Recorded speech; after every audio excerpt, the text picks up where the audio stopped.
I signed my name to save her. I didn't know I'd just handed them everything. The blizzard was closing in. Eamon Cade stood in Victor Hale's office, pen in hand, staring at a document he barely understood. Outside, Leon Jo was losing everything. Her shop, her land, her future. He could stop it, one signature.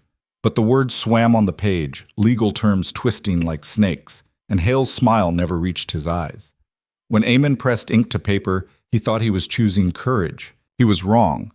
This is the story of a man who ran from the world, a woman who refused to break, and a town that devoured anyone foolish enough to fight alone. Stay with me until the end. Drop a like. Leave a comment telling me what city you're watching from. I want to see how far this story travels. Now, let me take you to where it all began. The mountains didn't give a damn if you lived or died. That was what Eamon Cade appreciated most about them. Up there, at 8,000 feet where the air cut like broken glass and the wind howled in languages older than memory, a man's worth wasn't measured in words or promises. It was measured in whether he woke up breathing the next morning. Simple, clean, honest in a way people never were. Eamon had been working the high country trap lines for 11 years. Martin, fox, the occasional lynx, enough to keep him in supplies, enough to keep him alone. His cabin sat wedged between two granite ridges, invisible unless you knew exactly where to look. No neighbors, no roads, no questions about where he'd come from or why a man in his prime would choose this kind of exile. Most winters, he didn't see another human being from October to April. Most winters, that suited him just fine. But this year was different. It started small. Just a feeling, really. A wrongness that settled in his chest somewhere around November and wouldn't shake loose. The work was the same. Checking traps, stretching pelts, splitting firewood until his hands went numb. The solitude was the same. Days passing without a single word spoken aloud, just the creak of leather and the pop of burning pine. Even the cold was the same, that bone-deep ache that made you feel ancient by nightfall. But something had shifted. The silence that used to feel like freedom now felt like waiting. For what? He couldn't say. He'd wake in the dark hours before dawn and lie there listening to nothing, feeling like a man who'd missed his train and didn't know where it was headed anyway. By January, the feeling had grown teeth.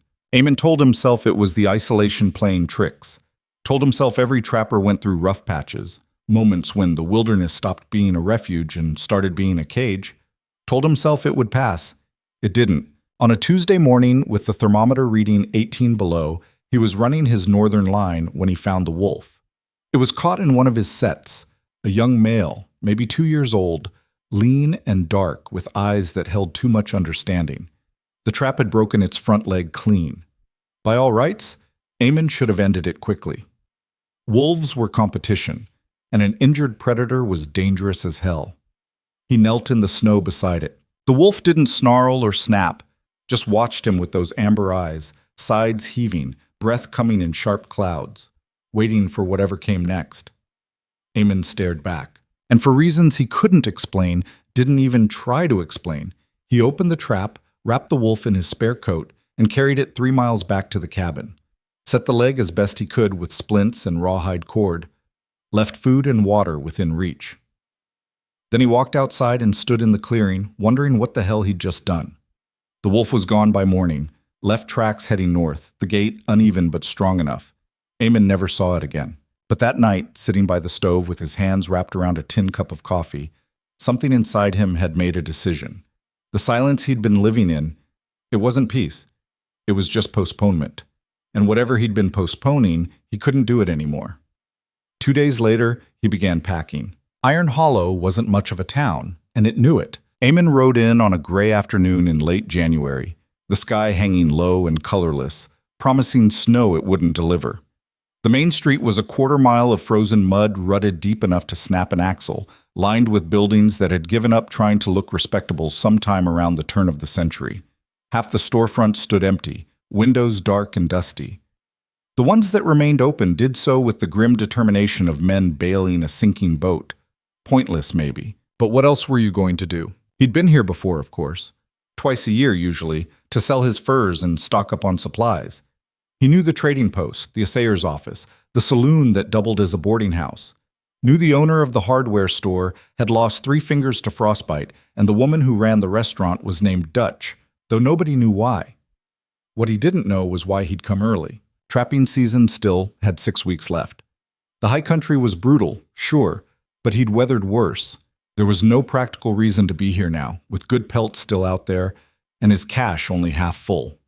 No reason except that feeling in his chest that said staying up there any longer might crack something he couldn't fix.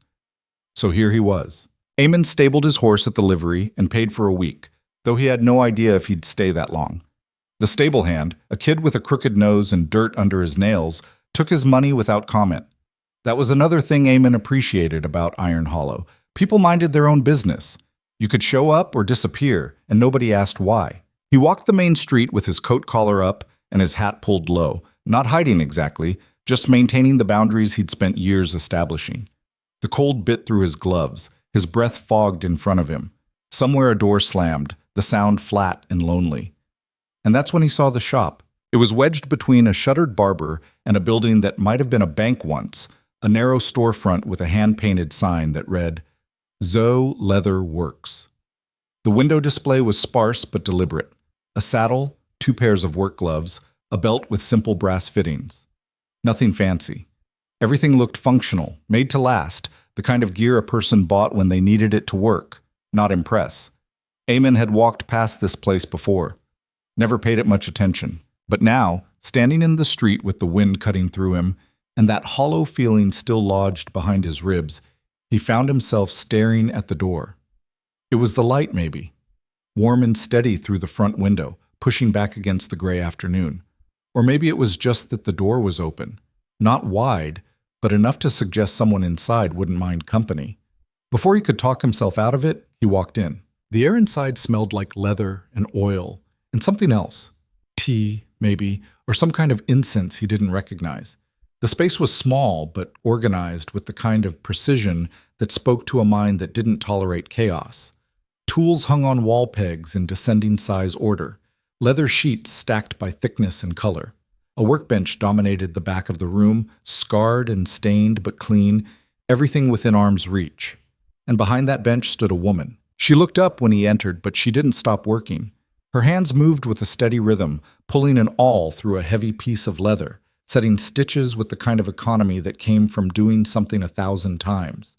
She was maybe 35, with black hair pulled back in a braid that reached her shoulders, and dark eyes that took him in without judgment or welcome, just acknowledgement. "Help you?" she asked. Her voice was level, unaccented, carrying the weight of someone who didn't waste words. Eamon took off his hat. "Need new gloves. Work gloves." She nodded once, setting down her awl. "What kind of work?" "Trap lines. High country." "You want insulation or just durability?"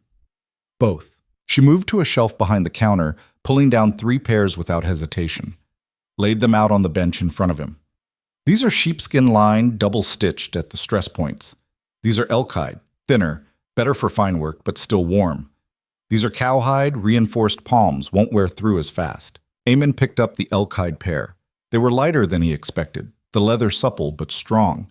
The stitching was tight and even, no loose ends or gaps. He flexed his fingers inside them.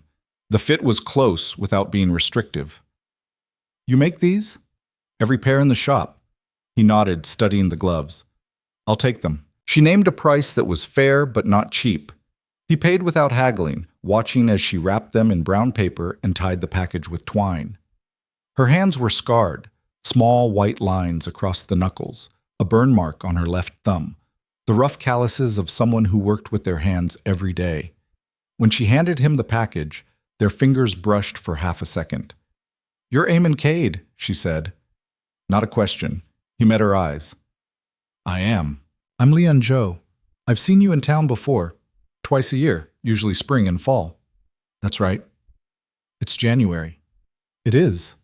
She waited, giving him space to explain. When he didn't, she just nodded. No pushback, no prying, just acceptance. "If those wear through before the season's out, bring them back. I'll repair them for free." "They won't," Eamon said. The corner of her mouth shifted. Not quite a smile, but close. "No, they won't." He should have left then. thanked her, and walked out and gone about his business. That's what the old Eamon would have done.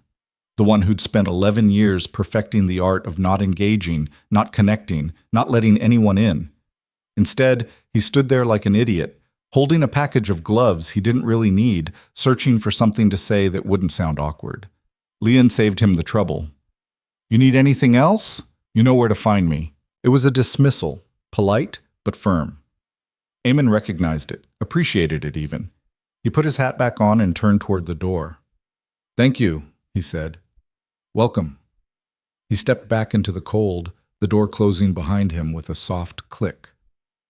The street looked the same as it had 10 minutes ago, gray and worn and indifferent. But something felt different. Eamon walked back toward the boarding house, the package under his arm, that hollow feeling in his chest just a little bit smaller than it had been. He told himself it was nothing. He was lying. The next day he went back. Not for gloves this time. For a new belt, he told himself. The one he had was starting to crack, and it made sense to replace it before it snapped at an inconvenient time. Perfectly logical. Nothing to do with the woman who'd looked at him like he was just another customer and somehow made that feel like enough. Leon was at her workbench again when he came in, this time carving a pattern into a leather strap with a swivel knife. She glanced up, gave him the same neutral acknowledgement as before, and went back to her work. "Belt," Eamon said. "What happened to the one you're wearing?" He looked down. The belt was visible above his coat, the leather dry and starting to separate at the buckle holes. "Getting old. You want a replacement or something better?" "Better." She set down her knife and pulled out a measuring tape.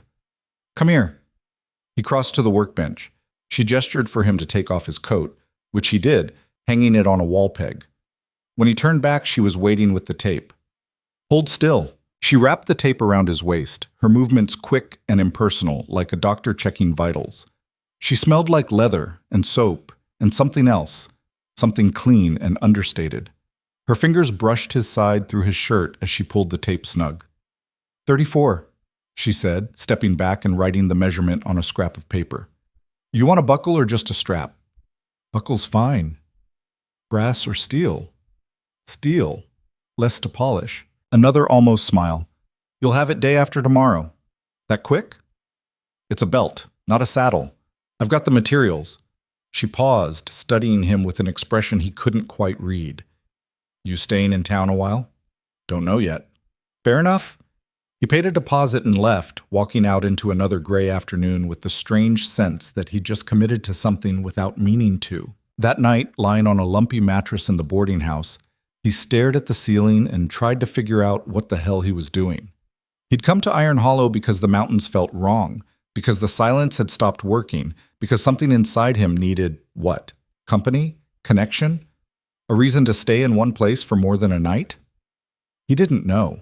What he did know was that tomorrow he'd probably find another excuse to walk into that leather shop.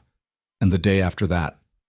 And Leon Joe would look at him with those calm, measuring eyes and act like it was the most natural thing in the world.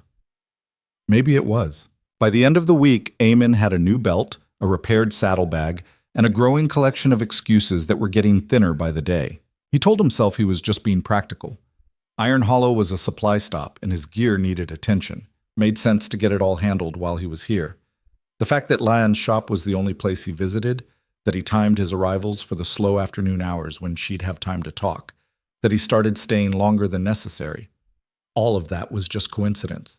If Leon noticed, she didn't let on. She worked while he lingered, her hands steady and sure, occasionally asking him questions about the mountains or his trap lines. He answered more than he meant to, finding himself talking about things he hadn't spoken aloud in years. The way the light looked at dawn above the tree line.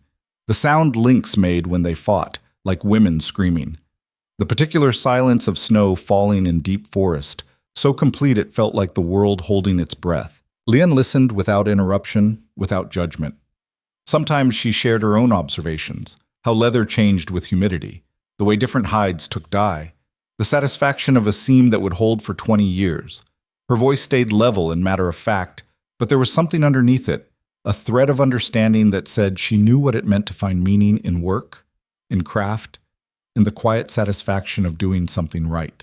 On the 8th day, Eamon was watching her stitch a bridle when she said, without looking up, "You don't have to buy something every time you come in." He froze, caught. "I'm not—" "Yes, you are." She tied off a thread and snipped it clean. "You've bought more gear in the past week than most men buy in a year. Either you're the most accident-prone trapper in the territory, or you're making excuses." Heat crawled up Eamon's neck. He should have left right then, apologized and walked out and never come back. That would have been the smart thing, the safe thing. Instead, he said, "What if I am?" Leanne finally looked at him. Her expression hadn't changed, but something in her eyes had shifted. "Then I'd say you're wasting money." "Maybe I don't mind." "You should." She set down her work and crossed her arms. "I don't need charity, Cade, and I don't need customers who feel obligated. That's not—" He stopped, frustrated with himself, with how badly he was handling this. "I'm not good at this." "At what?" "Talking, people, any of it. I've noticed." Despite everything, that pulled something close to a laugh out of him. "Then why do you let me keep coming back?" Leanne was quiet for a long moment, her eyes searching his face. Whatever she found there seemed to satisfy something, because when she spoke again, her voice had gentled. "Because you're honest about it," she said. "Most men who come in here, they talk too much or they don't talk at all. But either way, they're playing a part. You're not. You don't know how to be, so you just are."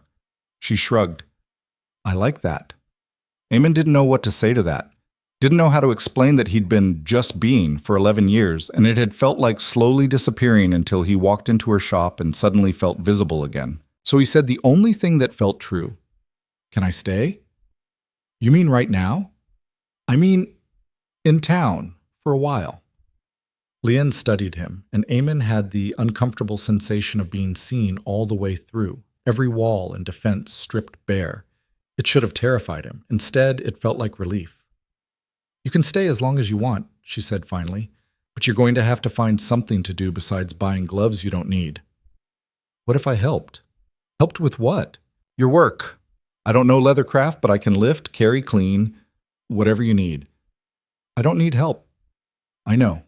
He held her gaze. "But I'm asking anyway." Another silence, longer this time. Outside, the wind picked up, rattling the window glass. Someone walked past on the street, their footsteps crunching in the frozen mud. Leanne uncrossed her arms. "There's a shipment coming in tomorrow, cowhides from a tannery in Blackstone. Needs to be unloaded and sorted by quality. If you're here at dawn, you can help with that." "I'll be here." "Don't make promises you won't keep, Cade." "I'm not." She looked at him for another beat, then nodded once. "Dawn. Don't be late." Eamon left the shop feeling lighter than he had in months. The hollow space in his chest hadn't disappeared, but it had changed shape somehow, become less like an absence and more like a space waiting to be filled. That night, for the first time since October, he slept straight through until morning. The work was harder than he expected and better than he deserved. Eamon showed up before sunrise, frost still thick on the ground, to find Leanne already at the shop with a pot of coffee brewing on a small stove. She handed him a cup without comment, and they drank in comfortable silence while they waited for the wagon to arrive. When it came, the driver was a heavy-set man named Garrett, who clearly knew Leanne and treated her with the kind of casual respect that said they'd done business before. He and Eamon hauled the hides inside while Leanne directed where each one should go, sorting them by size and thickness with a practiced eye. By mid-morning, Eamon's shoulders were burning and his hands were raw from the rough hide, but he felt more settled than he had in weeks. There was something deeply satisfying about physical work done alongside someone else, the shared rhythm of it, the unspoken coordination. When they finished, Leanne paid Garrett, and the wagon rolled away. She turned to Eamon, wiping her hands on her apron. "You're stronger than you look," she said. "You're more particular than you let on." That got an actual smile out of her. Small, but real. "I have standards." "I noticed." She poured them both more coffee, and they sat on the front step of the shop, watching Iron Hollow wake up. The sun was burning through the cloud cover now, turning everything from gray to pale gold. A dog barked somewhere. A door opened and closed. Life, small and persistent, pushing forward. "Can I ask you something?" Eamon said. "You can ask." "Why are you here?" "In Iron Hollow, I mean. This town's dying. Why stay? Leanne was quiet for a moment, her hands wrapped around her cup. I bought this building 4 years ago, paid cash for it, every cent I had. It's mine. Not leased, not borrowed. Mine. She glanced at him. You know what that's worth? More than money. Exactly. She took a sip of coffee. I could leave, sure. Find a bigger town, maybe make more money. But I'd be starting over, building from nothing again. Here I have something. It's not much, but it's real. Eamon understood that better than she knew. Ownership, independence, the kind of freedom that came from owing nothing to anyone. What about you? Leanne asked. Why'd you really come down early? He considered lying or deflecting or just shrugging it off. But Leon had been straight with him from the start, and she deserved the same. I was lonely, he said. Didn't realize it until it got so bad I couldn't ignore it anymore. And now? Now I'm still figuring it out. She nodded, like that made perfect sense. Well, you're welcome to figure it out here if you want. Just like that? Just like that. She stood, brushing off her pants. But if you're staying, you're working. I don't carry passengers. Wouldn't ask you to. Good. And just like that, without ceremony or declaration, Eamon Cade became part of something again. The days developed a rhythm. Mornings, he'd arrive at the shop before full light and help Leanne with whatever heavy work needed doing, moving materials, organizing stock, making deliveries to customers around town. Afternoons, he'd watch her work, sometimes asking questions about technique, sometimes just sitting in companionable silence. Evenings, they'd close up and walk together to Dutch's restaurant for dinner, sitting at a corner table and eating simple food while the world moved around them. They didn't talk much, but when they did, it mattered. Leanne told him about growing up in San Francisco, the daughter of immigrants who'd worked themselves to exhaustion building a laundry business. How she'd learned English and business and toughness all at once, watching her parents navigate a world that didn't want them but needed what they could do. How she'd left after they died, unwilling to keep fighting that same fight in a city that had taken everything from them. Eamon told her about the war. Not much, just fragments. The mud and the noise and the way men's faces looked right before they died. How he'd come back wrong, unable to fit into the life he'd left behind, unable to be around people who hadn't seen what he'd seen. How the mountains had been the only place he could breathe. You still dream about it? Leanne asked one night. Sometimes. Does it help, being alone? Used to, Eamon said. Doesn't anymore. She reached across the table and touched the back of his hand. Brief. Barely there, but deliberate. Then maybe it's time to try something else. He turned his hand over, and she laced her fingers through his. They sat like that for a while, not talking, just holding on. It wasn't romance, not exactly. It was something quieter and more necessary. Two people who'd learned to survive alone, realizing they didn't have to anymore. But Iron Hollow wasn't a place that let anyone rest for long. Eamon started noticing things around the third week. Small things at first. Shops closing that had been open the week before.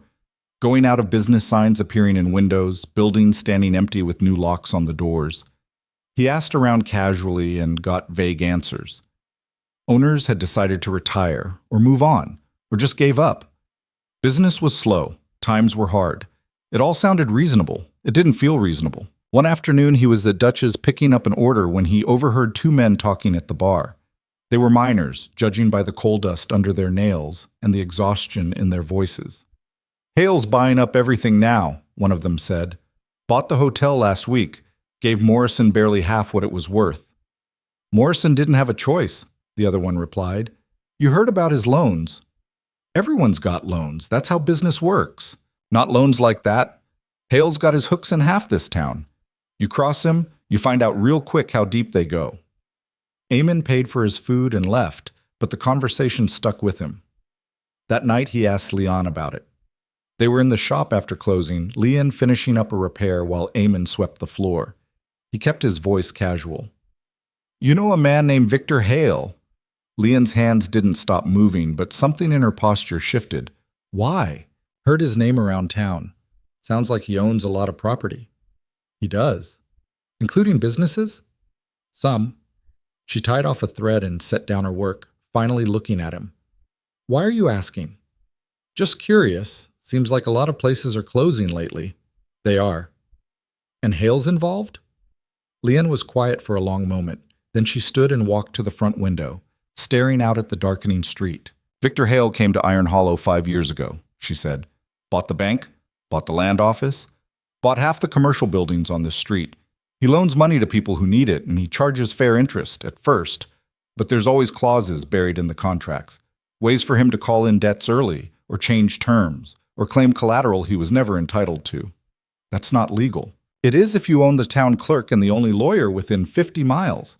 She crossed her arms. He's smart. He doesn't steal outright. He just creates situations where people have no choice but to sell to him for less than their property's worth. Then he sits on it, waiting for the town to die or the next opportunity to come along. Eamon felt something cold settle in his gut. Has he approached you? Not yet. But he will, eventually. Leanne turned to face him. I own this building free and clear. No debt, no leverage. That makes me harder to touch. But Hale's patient. He'll find an angle. And when he does, I'll handle it. There was steel in her voice, the kind Eamon recognized because he'd carried it himself for years. The sound of someone who'd been knocked down and gotten back up so many times that falling didn't scare them anymore. You don't have to handle it alone, he said. I've been handling things alone for a long time, Cade. I know, but you don't have to anymore. Leanne studied him, her expression unreadable. Then she walked over and stood close enough that he could see the fine lines at the corners of her eyes, the small scar above her left eyebrow. Be careful making promises, she said quietly. Hale's not someone you walk away from. Neither am I. She held his gaze, searching for something. Whatever she found seemed to settle her because she nodded once and stepped back. Finish sweeping, she said. Then lock up. I'll see you tomorrow. She left through the back door, and Eamon stood alone in the empty shop, broom in hand, feeling like he'd just stepped onto ground that might give way under his weight. But he didn't regret it. For the first time in 11 years, he'd made a promise that mattered, and he intended to keep it. 2 days later, everything changed. Eamon was at the boarding house when he heard the commotion, raised voices, someone shouting, the sound of breaking glass. He ran outside to find a crowd gathering in the street, all of them facing Leanne's shop. The front window was shattered. He pushed through the crowd, his heart hammering, and found Leanne standing in the doorway with blood on her hands. Not hers. She was holding a rag wrapped around a cut on her arm, but her expression was pure fury. What happened? Eamon demanded. Hale's men, she said, her voice tight. 3 of them. Came in saying I owed back taxes on the building. I told them I'd paid everything in full. They said there was a discrepancy, and I needed to settle it today or they'd seize the property. How much? $800. Eamon's jaw clenched. $800 was robbery. There was no way she owed that much. You told them no. I told them to get out. One of them got rough. I got rougher. She gestured at the broken window. They left, but they'll be back. With the law? Hale owns the law. Eamon looked at the shattered glass, the scattered leather goods, the blood on Leanne's arm. He thought about the men at the bar, about all the businesses that had closed, about Victor Hale sitting somewhere comfortable while his people did his dirty work. And something inside him snapped. Where's Hale's office? He asked. Leanne grabbed his arm. Don't. That's what he wants. Someone to come in angry so he can have them arrested, or worse. I'm not going in angry. Then why are you going? To negotiate. Cade, trust me. He didn't wait for her to respond. He pulled away and walked down the street, following directions from a bystander who pointed toward the old bank building at the end of town. Victor Hale's office was on the 2nd floor, accessed by an external staircase that creaked under Eamon's weight. He knocked once and walked in without waiting for an answer. The office was warm, almost stifling, with a fire burning in a stone fireplace and heavy curtains blocking most of the afternoon light. Behind an oak desk sat a man in his 50s with silver hair, expensive clothes, and the kind of face that had learned long ago how to smile without meaning it. Mr. Cade, Hale said, not standing, I was wondering when you'd show up. You know who I am. I make it my business to know everyone in my town. He gestured to a chair. Please, sit. Eamon didn't move. Leon Joe doesn't owe you $800. According to our records, your records are wrong. Hale's smile didn't waver. Records can be Complicated. Mistakes happen. But mistakes need to be corrected, Mr. Cade. That's just good business. This isn't business. It's extortion. Strong words. Hale leaned back in his chair. But let's say hypothetically you're right. What do you propose we do about it? This was the moment. Eamon knew it, could feel the weight of it like a physical thing. He could walk away right now, tell Leanne they'd fight this together, find another way. Or he could do what he'd come here to do. I'll pay it, Eamon said. Hale's eyebrows rose. All of it? All of it. Today. In exchange, you cancel Leanne's debt, real or imagined, and leave her alone. Generous of you. Hale opened a drawer and pulled out a piece of paper, sliding it across the desk. But I'll need it in writing. Eamon picked up the document. It was a standard payment agreement, or at least it looked like one. He scanned the text, but the legal language tangled together in his head. Words like liability and collateral and binding arbitration swam across the page. What's this clause here? He asked, pointing to a section near the bottom. Standard guarantee language just says that if Miss Joe defaults on any future obligations, you're responsible for covering them. She doesn't have any future obligations. Exactly. So it's meaningless, just a formality. Something felt wrong. Eamon couldn't put his finger on it, but every instinct he'd honed in 11 years of surviving alone was screaming at him to stop, to walk away, to not sign this thing. But he thought about Leanne's shop with its shattered window, about her standing in the doorway with blood on her hands, about all the people in this town who'd been crushed by this man and had nowhere to turn. He thought about the promise he'd made. You have a pen? Eamon asked. Hale smiled and handed one across the desk. Eamon signed his name at the bottom of the page. Excellent, Hale said, taking the document back. I'll have my clerk draw up the payment schedule. You can settle the first installment by the end of the week. Payment schedule. I said I'd pay today. $800 is a significant sum, Mr. Cade. I'm being reasonable by allowing you to pay it over time. That wasn't the agreement. Read the contract. Hale's smile widened. You agreed to assume Miss Joe's obligations, which includes the terms of her original debt. Those terms specify monthly payments over 12 months at 7% interest. Eamon's blood went cold. That's not what you said. That's what you signed. He wanted to reach across the desk and wipe that smile off Hale's face. Wanted to take the contract and shove it down the man's throat. But he knew that's exactly what Hale wanted. An excuse to have him arrested, removed, discredited. So instead, Eamon just nodded once. We're done here, he said. For now. Hale tucked the contract into his desk. I'll see you at the end of the week, Mr. Cade. Don't be late. Eamon walked out of that office feeling like he'd just put his head in a noose. He went straight back to Leanne's shop and told her everything. She listened without interrupting, her face going pale, and then hard as he explained what he'd done, what he'd signed, what it meant. When he finished, she was quiet for a long time. Then she said very softly, You idiot. I know. You complete, absolute idiot. I know. I told you not to. She stopped, turning away, her hands clenched into fists. Why? Why would you do that? Because I'm not going to stand by and watch him take everything from you. So you let him take everything from you instead? It's not. It's exactly that. She spun to face him, and there were tears in her eyes now, bright and furious. You don't know him, Cade. You don't know how he works. That contract you signed, there'll be clauses, loopholes, ways for him to twist it into something worse. He'll bleed you dry, and then he'll come after me anyway. Then we fight him. With what? You just gave him all the leverage he needs. Eamon wanted to argue, to tell her she was wrong, that he'd find a way to fix this. But he couldn't. Because she wasn't wrong. He'd walked into Hale's office thinking he could save her, and instead he'd just handed their enemy a weapon. I'm sorry, he said. Leanne closed her eyes. Sorry doesn't fix this. I know, but I'll find a way to make it right. How? He didn't have an answer. They stood there in the ruins of her shop, surrounded by broken glass and scattered leather and the wreckage of good intentions, and for the first time since he'd arrived in Iron Hollow, Eamon felt that hollow space in his chest opening up again. Only now, it wasn't just empty, it was afraid. The first payment came due on a Friday. Eamon walked into Hale's office with $700 in his pocket, Everything he'd saved from 3 seasons of trapping, plus what little he'd kept in reserve. It wasn't enough.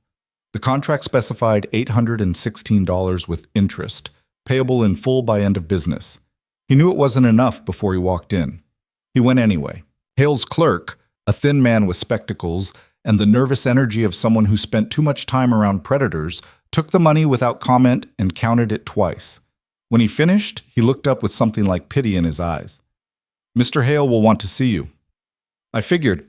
The clerk disappeared into the back office and returned a moment later with a gesture. Eamon followed him in. Hale was standing by the window this time, looking down at the street below with his hands clasped behind his back. He didn't turn around when Eamon entered. "You're short," Hale said. "I'll have the rest in 2 weeks." "The contract doesn't allow for partial payments." "The contract can wait 2 weeks." Now Hale turned, and his expression was patient in the way a cat is patient with a mouse. "Mr. Cade, we had an agreement. You signed a legally binding document. Surely you understand the importance of honoring one's obligations." "I'm trying to honor it. I just need more time." "Time isn't something I'm inclined to give." Hale walked to his desk and opened a drawer, pulling out the contract Eamon had signed.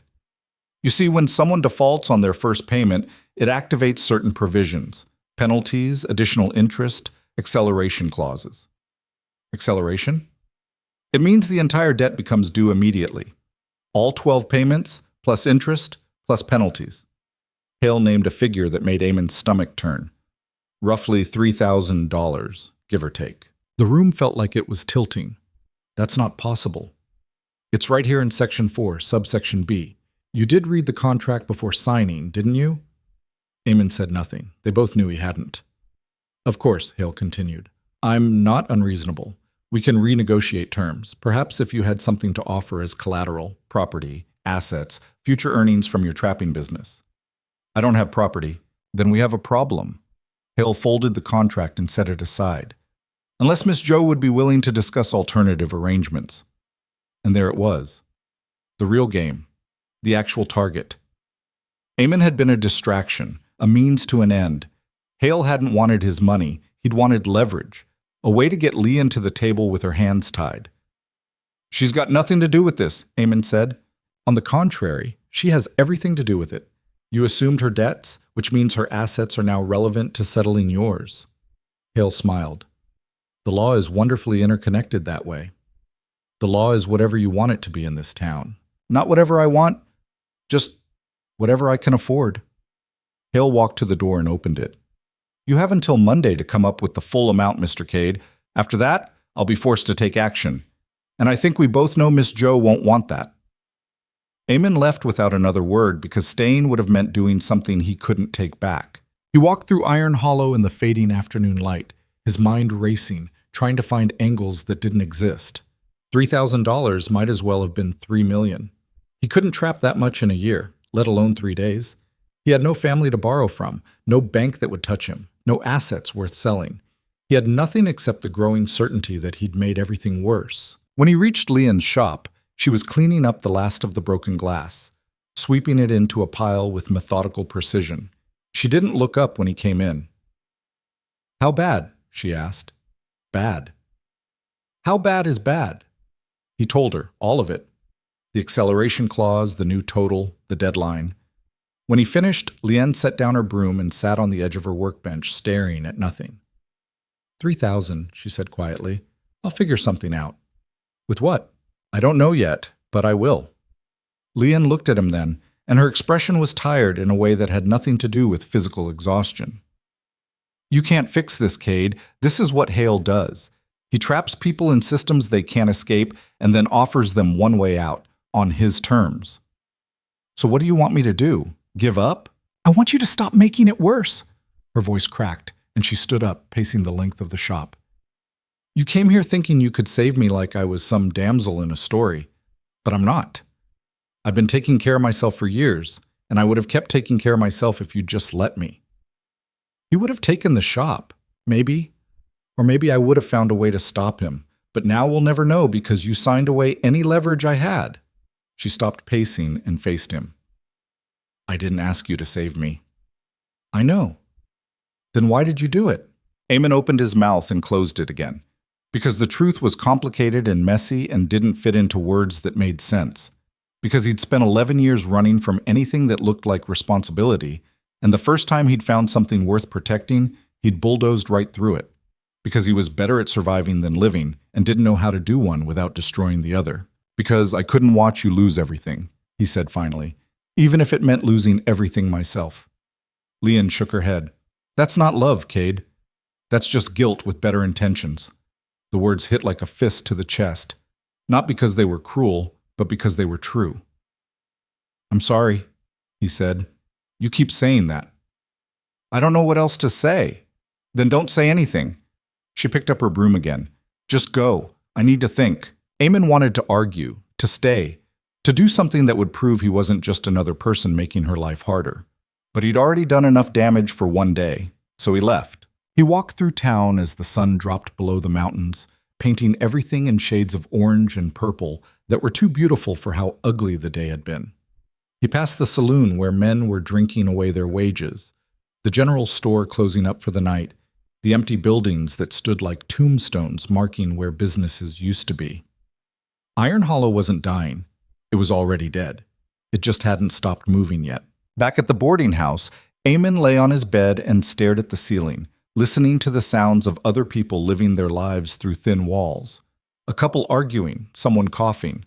The creak of floorboards as the landlady made her rounds. He thought about the mountains, about the cabin that was probably buried in snow by now, about the trap lines he'd abandoned and the life he'd walked away from. It would be easy to go back. Pack his things, saddle his horse, disappear into the high country where problems were simple and solutions were clear. But he knew he wouldn't.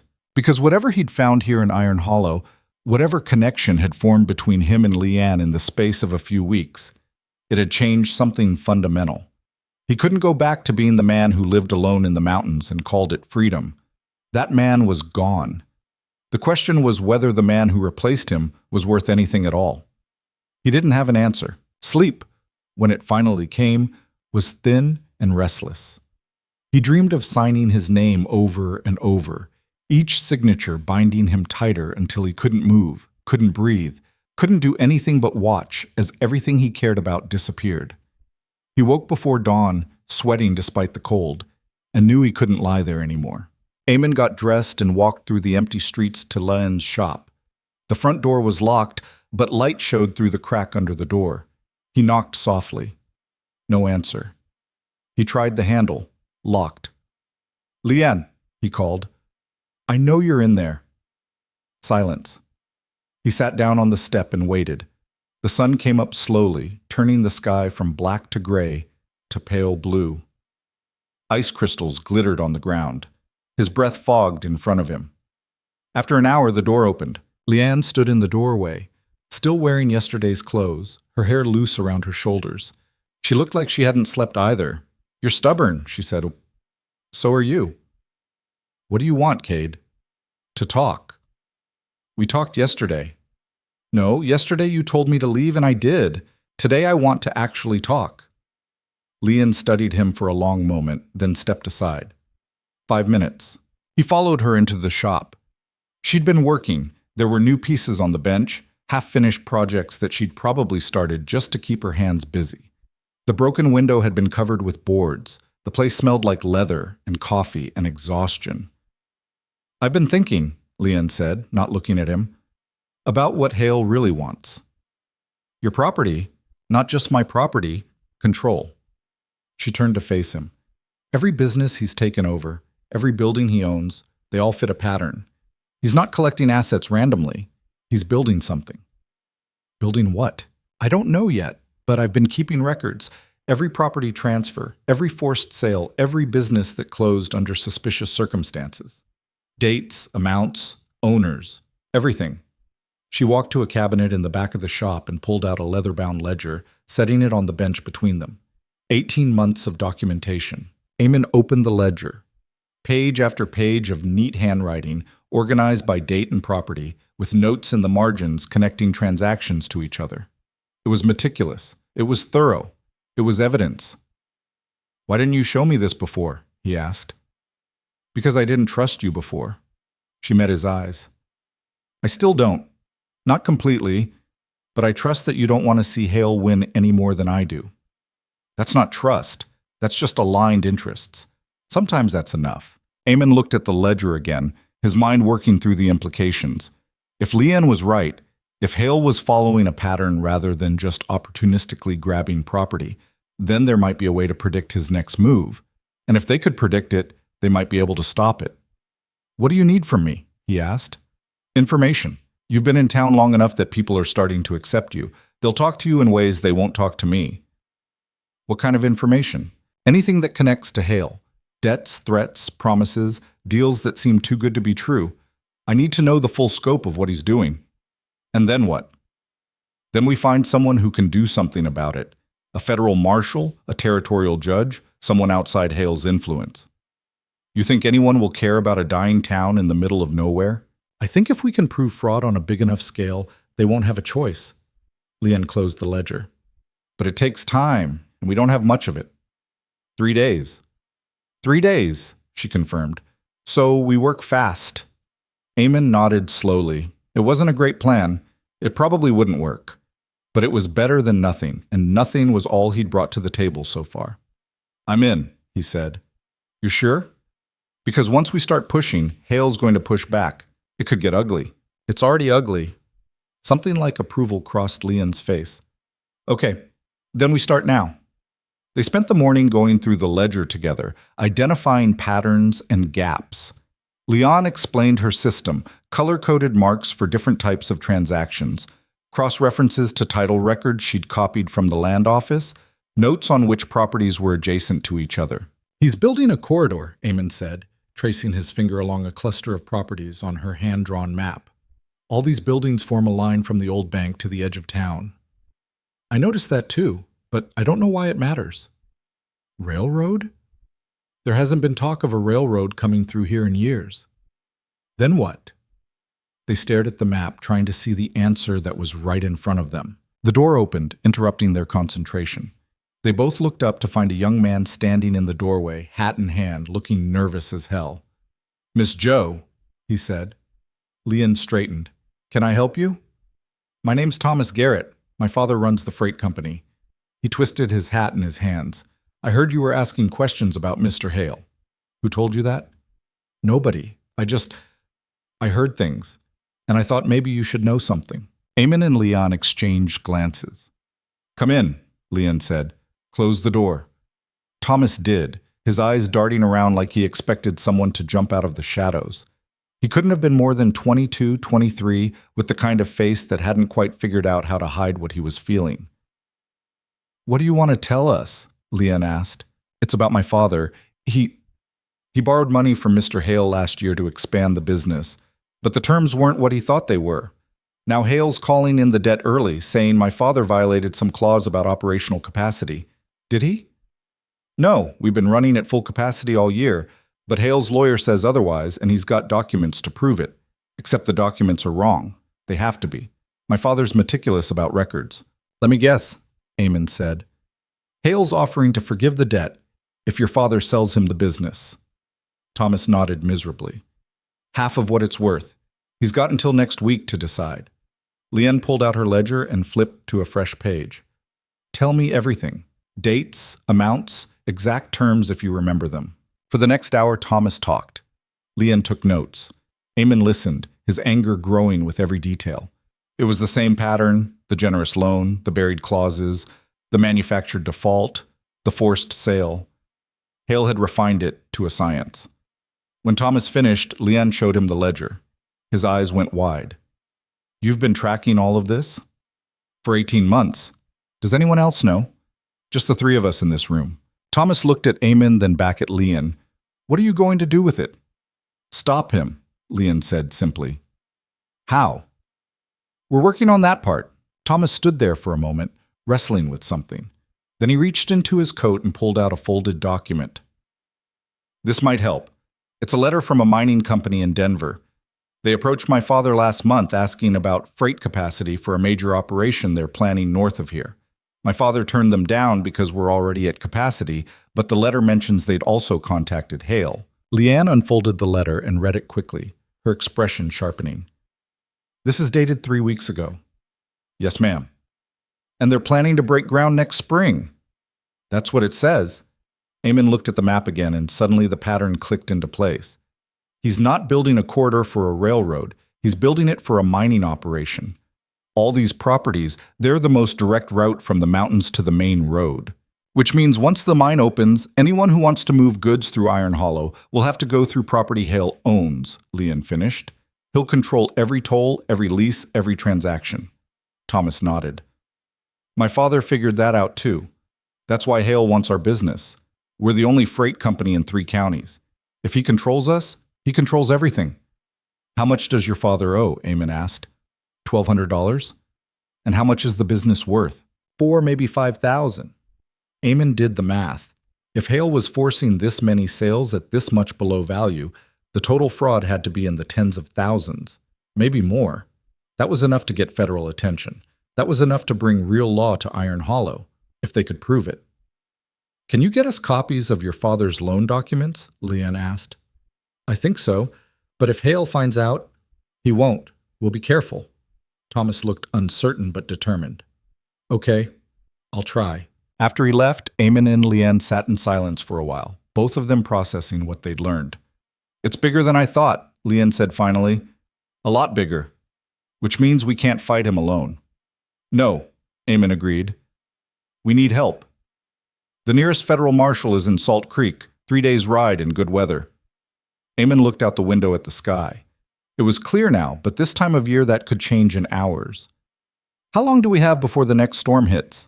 Maybe a week, maybe less. Then I'll leave tomorrow. Get to Salt Creek, file a formal complaint, bring back someone with actual authority. That's a 6-day round trip minimum. You won't be back before Hale's deadline. I know. Which means he'll come after me while you're gone. Can you hold him off that long? Leon smiled, but there was no humor in it. I've been holding him off for 18 months. I can manage another week. You're sure? No, but what choice do we have? She was right. They were out of options, out of time, and out of leverage. The only play they had left was to go over Hale's head and hope federal law cared about a dying town being squeezed dry by a man with expensive lawyers. It was a long shot. It was all they had. I'll pack tonight, Eamon said. Leave at first light. Take the ledger. You'll need evidence to make your case. What if Hale comes while I'm gone? Then I'll stall him. She met his eyes. I'm not helpless, Cade. I've been in tight spots before. This is different. I know. But I also know you can't fix this by staying. The only way out is through. Eamon wanted to argue, wanted to tell her there had to be another way, wanted to promise he'd protect her from whatever was coming, but he'd already made promises he couldn't keep. Adding more wouldn't help. So instead he just nodded and started gathering what he'd need for the trip. That evening, they worked together in the shop, Leanne finishing her projects while Eamon went through the ledger one more time, memorizing key details in case something happened to the physical copy. They didn't talk much. There wasn't much to say. Around midnight, Leanne set down her tools and walked over to where Eamon sat. I was wrong, she said. Earlier, what I said about guilt and intentions. You weren't wrong. I was. She sat down beside him. You're trying to help because you care. That's not guilt. It's just caring. I'm not used to that. Neither am I. She leaned her head against his shoulder, and they sat like that for a while, 2 people who'd learned to survive alone trying to figure out how to survive together. Come back, Leanne said quietly. I will. Promise me. I promise. She lifted her head and kissed him, brief and certain, with the weight of something they both knew might not get another chance. When she pulled back, her eyes were bright. Now go, before I change my mind about letting you. Eamon left the shop and went back to the boarding house to sleep a few hours before the ride ahead. But sleep didn't come easy. He kept thinking about the map, the pattern, the sheer scope of what Hale had built. One man, using law and money and patience to hollow out an entire town from the inside. And tomorrow, Eamon was going to ride away and leave Leon to face him alone. He was still awake when the first gray light touched the window. Time to go. He gathered his things, saddled his horse, and rode out of Iron Hollow as the town was waking up. The morning was cold and clear, the kind of weather that promised to hold but wouldn't. He had maybe 3 days before the next storm system moved through. If he pushed hard, he could make Salt Creek by tomorrow night, find the marshal by the following morning, and be back in Iron Hollow before Hale's deadline hit, if everything went right. But Eamon had lived long enough to know that things rarely went right. And as he left Iron Hollow behind, watching it shrink in the distance until it was just another collection of buildings huddled against the mountains, he couldn't shake the feeling that he was riding toward something that would change everything. He just didn't know if it would change it for better or worse. The first day passed without incident. He made good time, following the valley road south through terrain he knew from years of trapping. The weather held. His horse stayed sound. By nightfall, he'd covered 40 miles and was camped in a stand of pine with a small fire and the ledger wrapped in oilcloth beside him. He read through it again by firelight, trying to find anything he'd missed, any detail that would make the case stronger. But Leon had been thorough. Every transaction was documented, every pattern mapped out. If the federal marshal had eyes to see, he'd see corruption painted in black and white. If he cared enough to act, that was the gamble. That someone outside Iron Hollow would care about what happened to a town most people had already written off. That justice existed somewhere beyond Hale's reach. Eamon wanted to believe it, had to believe it, because the alternative was accepting that men like Hale always won and people like Leanne always lost, and nothing anyone did mattered in the end. He slept poorly that night, waking every few hours to check the sky for signs of weather moving in. But the stars stayed clear and cold, offering no comfort and no warnings. The second day started well enough. He was back in the saddle before sunrise, pushing south with steady determination. The road descended gradually toward flatter country, the mountains falling away behind him. By midday, he could see the smudge of smoke on the horizon that marked Salt Creek. Then his horse went lame. It happened without warning. One moment they were moving at a good clip. The next the mare was favoring her left front leg, head bobbing with each step. Eamon dismounted immediately and checked the hoof. A stone had worked its way into the shoe, creating enough pressure to bruise the sole. He removed the stone and walked the horse slowly, testing the damage. She was limping badly. Not catastrophic, but enough that riding her would cause real injury. Eamon stood in the middle of the road and calculated distances. He was still 10 miles from Salt Creek. Walking would take 4 hours, maybe 5. And he'd lose the better part of a day resting the horse before he could ride back. He didn't have a day to lose, but he also didn't have a choice. So he walked, leading the mare, watching the sun track across the sky like a clock he couldn't stop. Every hour that passed was an hour Leon was back in Iron Hollow alone, an hour closer to Hale's deadline, an hour of borrowed time running out. He reached Salt Creek just after dark, exhausted and furious with himself for not bringing a spare mount. The town was 10 times the size of Iron Hollow, with actual streets and functioning businesses, and people who moved with the confidence of knowing their world wasn't about to collapse. Eamon found a stable, paid extra for the mare to be seen by a farrier first thing in the morning, and asked directions to the federal marshal's office. "Closed till Monday," the stable hand said. "It's Saturday. Marshal's in Denver till then. Emergency session at the territorial court." Eamon felt something crack inside his chest. "When's he back?" "Monday noon, maybe later." Monday. The day Hale's deadline hit. The day everything would either break or hold. "There anyone else?" Eamon asked. "Deputy, sheriff, anyone with authority?" "Sheriff's got no jurisdiction over federal matters. You'll have to wait for the marshal." Eamon walked out of the stable into the cold night and stood there trying to figure out his next move. He could wait for Monday, but that meant Leon would face Hale alone for 3 more days.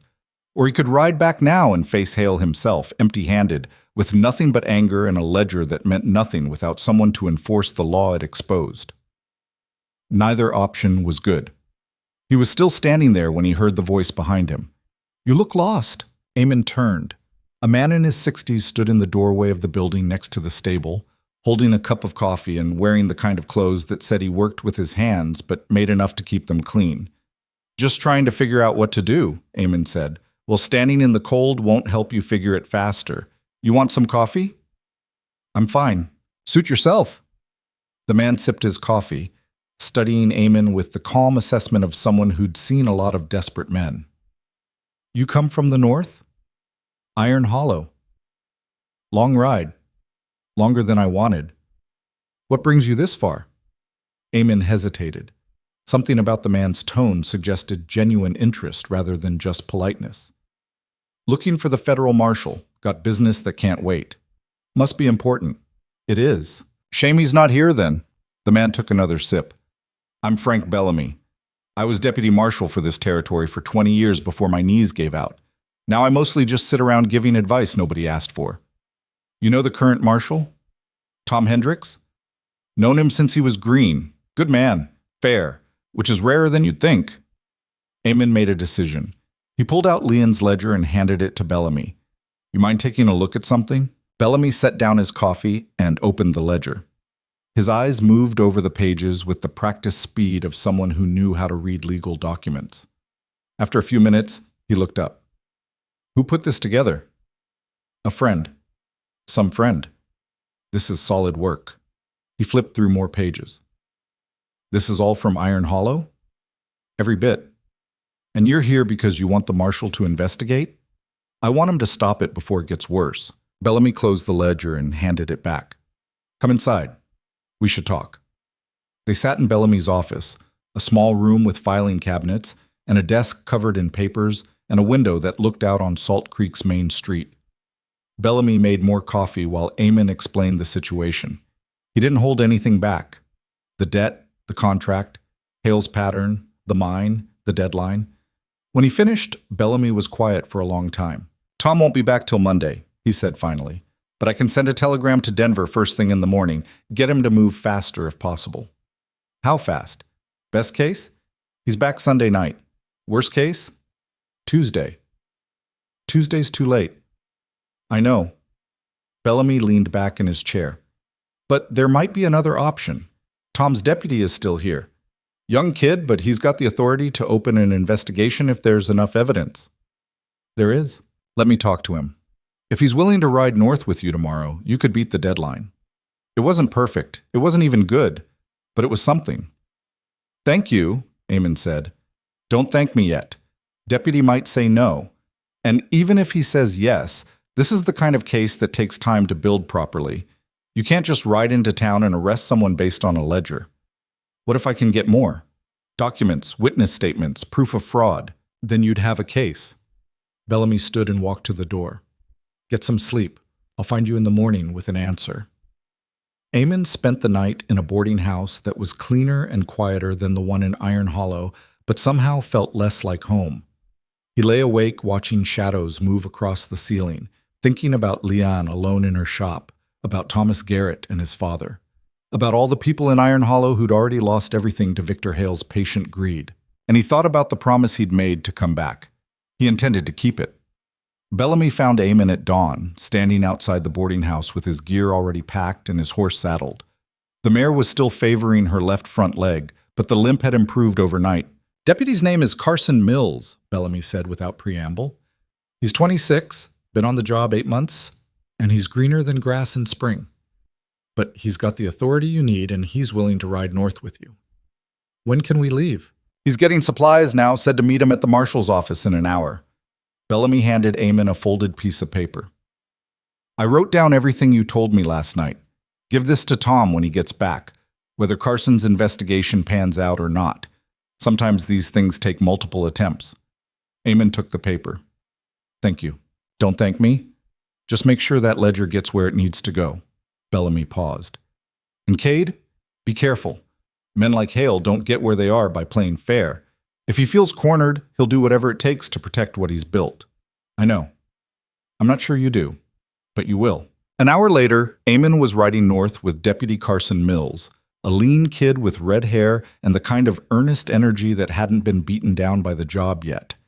He wore his badge pinned to a coat that was too new, carried a revolver that looked well-maintained, and asked questions constantly.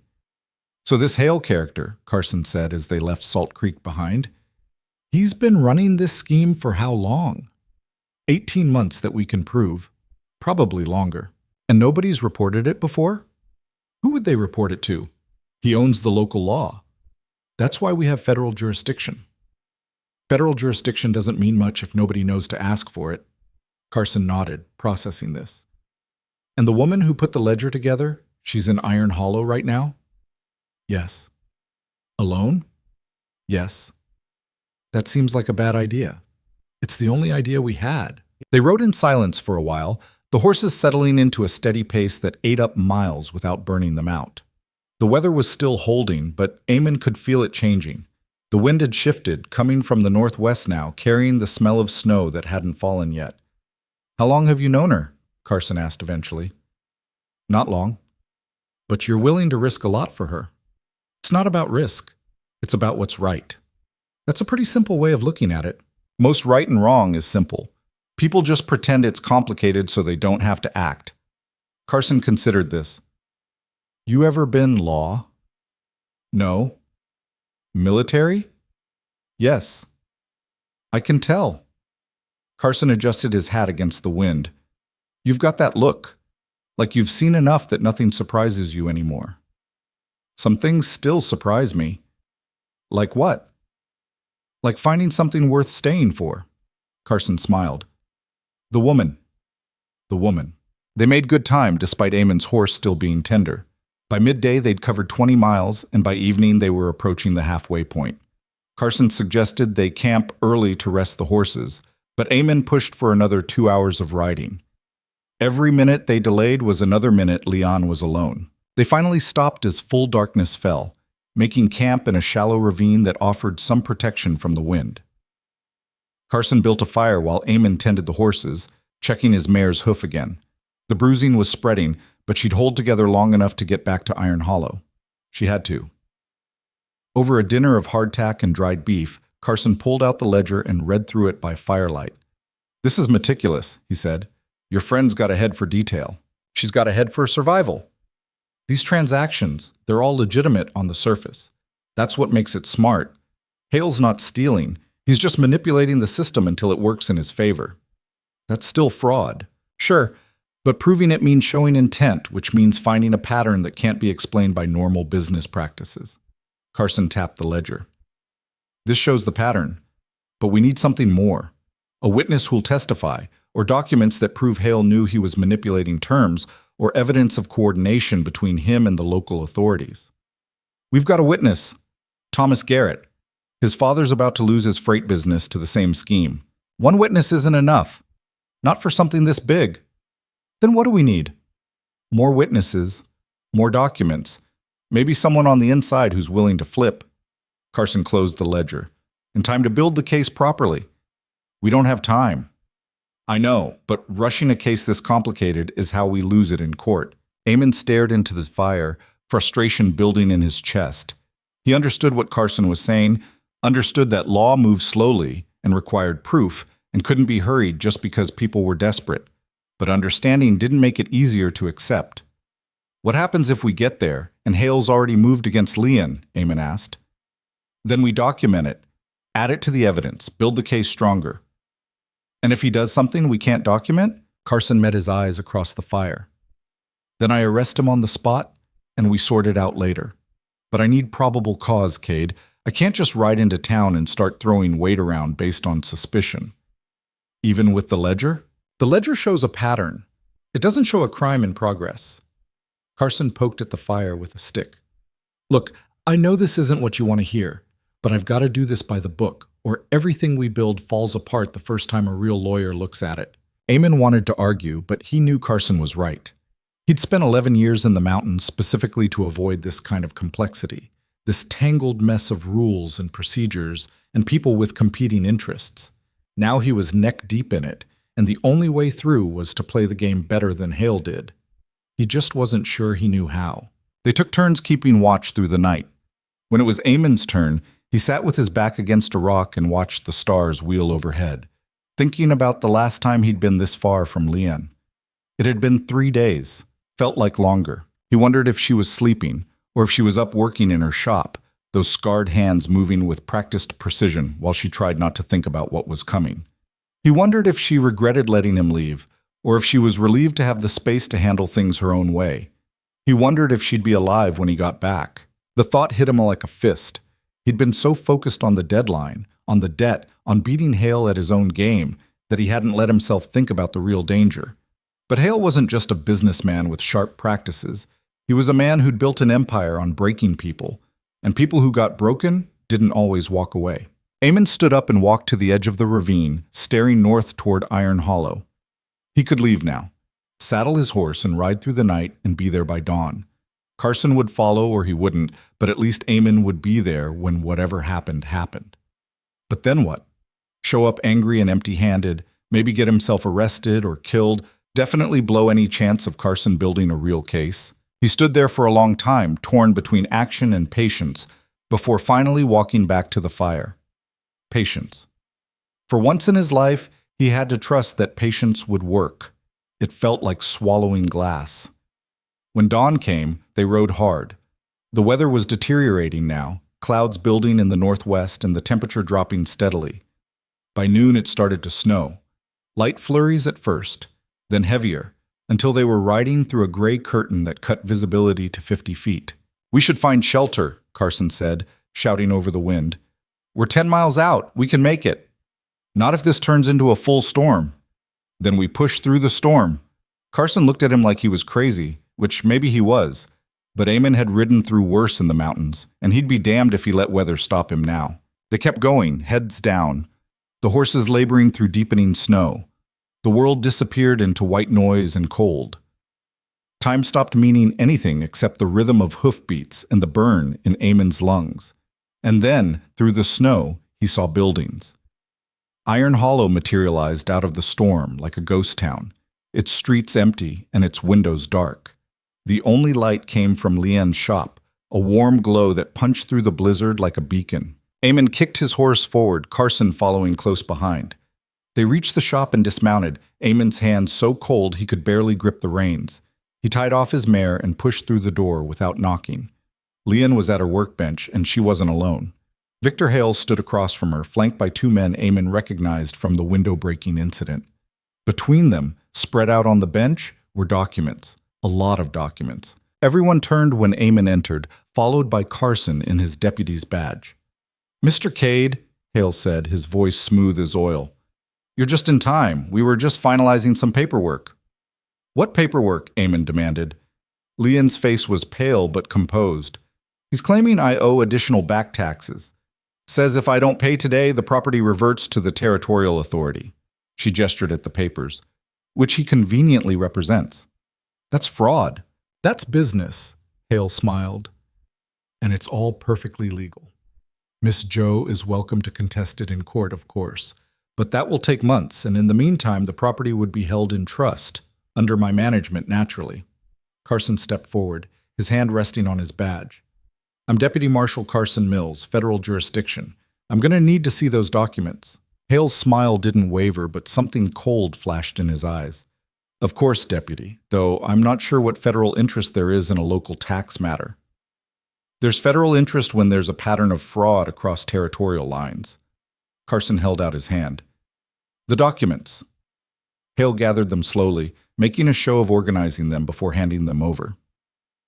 Carson flipped through the pages, his young face serious and concentrated. While he read, Eamon moved to Leon's side. She met his eyes, and he saw exhaustion there, and fear, but also relief. "You came back," she said quietly. "I promised. I wasn't sure you'd make it through the storm." "Neither was I." Carson looked up from the documents. "These tax claims, they reference assessments from 1873, but this property wasn't even built until 1875. "Clearly an administrative error," Hale said. "Easily corrected. An error that conveniently creates a debt Miss Joe can't dispute because the records don't exist." Carson set the papers down. "That's not an error, Mr. Hale. That's fabrication." "That's a serious accusation, Deputy." "I've got a ledger that documents 18 months of similar accusations." Carson pulled out Leanne's ledger.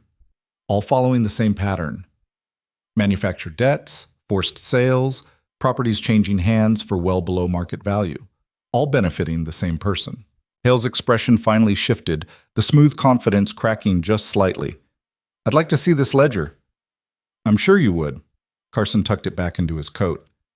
"Mr. Hale, I'm opening a federal investigation into fraud and conspiracy to defraud. You're not under arrest, but I'm going to need you to come to the marshal's office in Salt Creek tomorrow to answer some questions." "I'm afraid that won't be possible. I have business commitments." Then I'll be back with a warrant. One of Hale's men shifted, his hand moving toward his coat. Eamon stepped forward, his own hand dropping to the knife on his belt. The room went very still. "Gentlemen," Hale said sharply, and his man froze. "There's no need for drama." He looked at Carson. "Deputy, you're young and you're ambitious, and I respect that. But you're also out of your depth. This territory has its own way of handling business, and federal interference rarely ends well for anyone involved." "Is that a threat?" "It's a reality check." Hale gestured to his men, and they moved toward the door. "I'll be happy to answer your questions, Deputy, through my attorney, who happens to be quite good at making problems disappear." He walked out into the storm, his men following, leaving behind a silence that felt heavier than the confrontation. Carson let out a breath. "Well, that went better than it could have." "How do you figure?" Eamon asked. "He didn't arrest us. We didn't arrest him, and nobody got shot." Carson looked at Leon. "Ma'am, I'm going to need you to make a formal statement, and I'll need copies of any documents he presented today." "Of course. And I'll need to talk to anyone else in town who's had dealings with Hale. The more witnesses I can get on record, the stronger the case." "There's Thomas Garrett," Leon said, "and his father.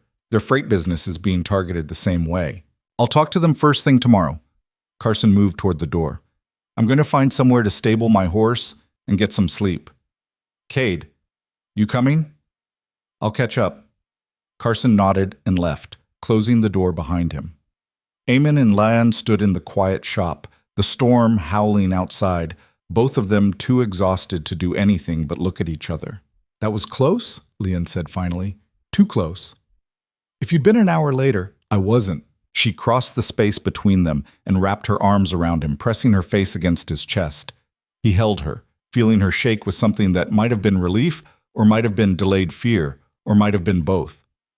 "I hate this," she said, her voice muffled. "I hate being scared. I hate feeling cornered. I hate that he can walk in here and make me feel like I'm losing even when I'm not." "You're not losing." "Not yet. But he's not done." She pulled back to look at him. "You know that, right? He's going to push back harder now. Coming after me was testing ground. Now that you've involved federal law, he'll go after Carson, or you, or both. Let him try." "Cade, I'm not running, Leon, and neither are you. We've got Carson, we've got evidence, and we've got people in this town who are ready to fight back. That's more than we had 3 days ago." She searched his face, looking for something. "You really believe we can win this?" "I believe we can't afford to lose." It wasn't exactly an answer, but it was honest, and honest seemed to be enough because Leon nodded and stepped back, wiping her eyes. "Okay," she said. "Then we fight. Then we fight." They spent the rest of the evening going through everything that had happened while Eamon was gone. Hale had come by twice, each time with new claims and new threats. The first time he'd tried to buy the shop outright, a generous offer, he'd said, to save Leon the trouble of fighting battles she couldn't win. When she refused, he'd come back with the tax documents, the manufactured debt, the legal trap that Carson had just dismantled. "He's getting desperate," Leon said. That's what worries me. Desperate men do stupid things. Or smart things. We don't know which yet." "No, we don't." The storm blew itself out overnight, leaving Iron Hollow buried in 2 feet of fresh snow. Morning came clear and brutally cold, the kind of cold that made breathing hurt. Eamon found Carson at the boarding house, already awake and working through notes. They spent the morning talking to Thomas Garrett and his father, who confirmed everything Thomas had said and added details about other businesses Hale had targeted. By noon, they had 4 signed statements, all describing the same pattern of manipulation and fraud. "It's good," Carson said, reviewing the statements. "But we need more. We need someone who worked directly with Hale, someone who knows the inner workings." "That's not going to happen," Thomas's father said. "Everyone who works for Hale is either scared of him or getting paid enough to keep quiet." "What about his son?" Eamon asked. Everyone turned to look at him. "What son?" Carson asked. "I heard someone mention it at the saloon," Eamon said, trying to remember the details. "Hale has a son who works with him, handles some of the day-to-day operations." Thomas nodded slowly. "Daniel Hale. He's quiet, keeps to himself. But yeah, he's involved in the business." "You know him?" A little. We went to school together before his family moved here. He was different. Not like his father. Different how? Softer, I guess. Like he didn't have the stomach for what his father does. Thomas paused. There were rumors he wanted to leave, go east to study law or medicine or something. But Hale wouldn't let him. Carson leaned forward. If we could get Daniel to talk. He won't, Thomas's father interrupted. The boy's terrified of his old man. Has been for years. Maybe, Eamon said. Or maybe he's just been waiting for someone to give him a reason to step out from under that shadow. Carson looked skeptical. That's a big maybe. It's all we've got. They spent the rest of the day trying to find Daniel Hale, but the young man seemed to have disappeared. He wasn't at his father's office, wasn't at the boarding house where he supposedly rented a room, wasn't anywhere in town that anyone could see. He could be in Denver, Thomas suggested. His father sends him there sometimes to handle business. Or his father found out we were looking for him and sent him away, Carson said grimly. That night, frustrated and no closer to breaking the case, Eamon walked back to Leanne's shop. She was working late again, trying to catch up on orders she'd fallen behind on during the chaos of the past week. Any luck? She asked without looking up. No. Carson still think he can build a case? He's trying. But without someone on the inside, it's just patterns and circumstantial evidence. Good enough to open an investigation, maybe not good enough to get a conviction. Leanne tied off a stitch and set down her work. So what do we do? Keep looking, keep building, hope we get lucky. That's not a plan. No, but it's what we have. She came around the bench and took his hand. You look exhausted. I am. When's the last time you slept properly? He had to think about it. Before I left for Salt Creek. That was 4 days ago, Cade. I'll sleep when this is over. You'll collapse before then. She pulled him toward the back of the shop, where she had a small living space, a bed, a stove, a few personal belongings. You're staying here tonight, and you're sleeping, not arguing, not planning, not worrying, just sleeping. Leanne, that's not a request. She pushed him onto the bed and pulled off his boots, then covered him with a blanket that smelled like leather and soap and her. He tried to protest, tried to say he should keep working, but exhaustion hit him like a wall the moment he stopped moving. The last thing he remembered was Leanne sitting beside him, her hand on his shoulder, her voice saying something he couldn't quite hear through the fog pulling him under. He slept for 12 hours straight. When he woke, it was late afternoon and Leanne was at her bench working. Eamon sat up, his body stiff, but his mind clearer than it had been in days. You're awake, Leanne said, glancing over. How long was I out? Long enough. She set down her tools. Carson came by this morning, said to tell you he's following up on some leads and he'll find you later. What kind of leads? He didn't say. Eamon stood and stretched, working out the kinks in his back. He felt almost human again. Almost. There was a knock at the door. Leanne tensed. You expecting someone? No? She walked to the door and opened it cautiously. A young man stood on the other side, mid-20s, well-dressed, with his father's features but none of his confidence. He looked scared.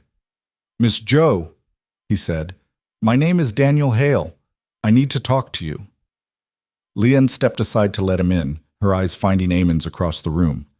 This was it, the break they'd been waiting for. Daniel came inside and closed the door behind him, his hands shaking. I don't have much time.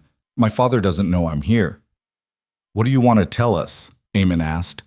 Daniel pulled out a leather satchel and set it on the workbench. Everything, all of it, every document, every forged signature, every manipulated contract, it's all in here. Carson arrived 20 minutes later, summoned by a breathless Thomas Garrett, who'd been watching the shop. He spread the documents across Leanne's workbench, his eyes getting wider with each page he turned. This is... He looked up at Daniel. You understand what you're giving us? I understand. And you're willing to testify, under oath, in federal court? Daniel's jaw tightened. Yes. Why? Eamon asked. Why now? Daniel was quiet for a moment, staring at the documents like they might bite him. Because I've watched my father destroy this town piece by piece for 5 years. Because every time I tried to stop him, he'd remind me that I was complicit, that I'd signed papers and witnessed contracts and helped make it all look legitimate. Because I'm 26 years old and I'm tired of being the person I see in the mirror." He looked up, and his eyes were red. "And because yesterday he told me we were moving to the next phase, buying up the last few properties, forcing out the last few holdouts, then selling the whole corridor to the mining company for 10 times what we paid. He said we'd be rich. He said I should be proud." "But you weren't," Leon said quietly. "No, I was sick." Daniel gestured at the documents. "This is 5 years of fraud. Names, dates, amounts, everything. With this, you can prove intent. You can prove coordination. You can prove all of it." Carson gathered the papers carefully, like they might disappear if he moved too fast. "Mr. Hale, I need you to come with me to Salt Creek. We'll get your statement on record, put you in protective custody if necessary." "No custody. I'm not hiding." Daniel's voice was firm despite the fear in his eyes. "I'll give you my statement. I'll testify. I'll do whatever you need, but I'm not running from this. I helped create it. I need to help end it." "Your father's going to come after you," Eamon said. "I know. He might do worse than that." "I know that too." Daniel straightened his shoulders. "But for the first time in 5 years, I'll be able to sleep without hating myself. That's worth whatever happens." They worked through the night, Carson taking Daniel's statement, while Eamon and Lian organized the documents into categories. There were contracts with forged signatures, tax assessments based on fictitious records, loan agreements with terms that changed between versions, correspondence with the mining company proving Hale had known about the operation for over a year before he started buying properties. It was damning. It was comprehensive. It was everything they needed. By dawn, Carson had filled 3 notebooks with Daniel's testimony and created an index system for the documents. He looked exhausted but grimly satisfied.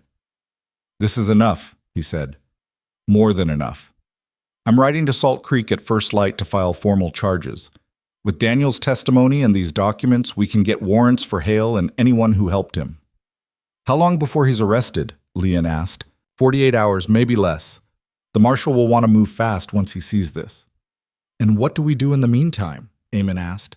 "Stay low, stay together. Don't give Hale any reason to escalate." Carson looked at Daniel. "Especially you. If your father figures out what you've done before we can move, you're in real danger. He already knows I'm gone. He'll figure out the rest soon enough. Then you're coming with me to Salt Creek. Right now." Daniel nodded and stood, looking around the shop like he was memorizing it. "Thank you," he said to Leon, "for listening, for believing this mattered." "It does matter," Leon said, "more than you know." Carson and Daniel left as the sun was coming up, riding south through snow that was already starting to melt in the morning warmth.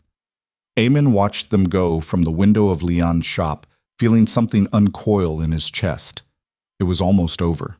"You think Hale knows?" Leon asked, standing beside him. "Probably. Men like him always know when the walls are closing in." "So what does he do?" "I don't know, but whatever it is, he'll do it soon." They didn't have to wait long.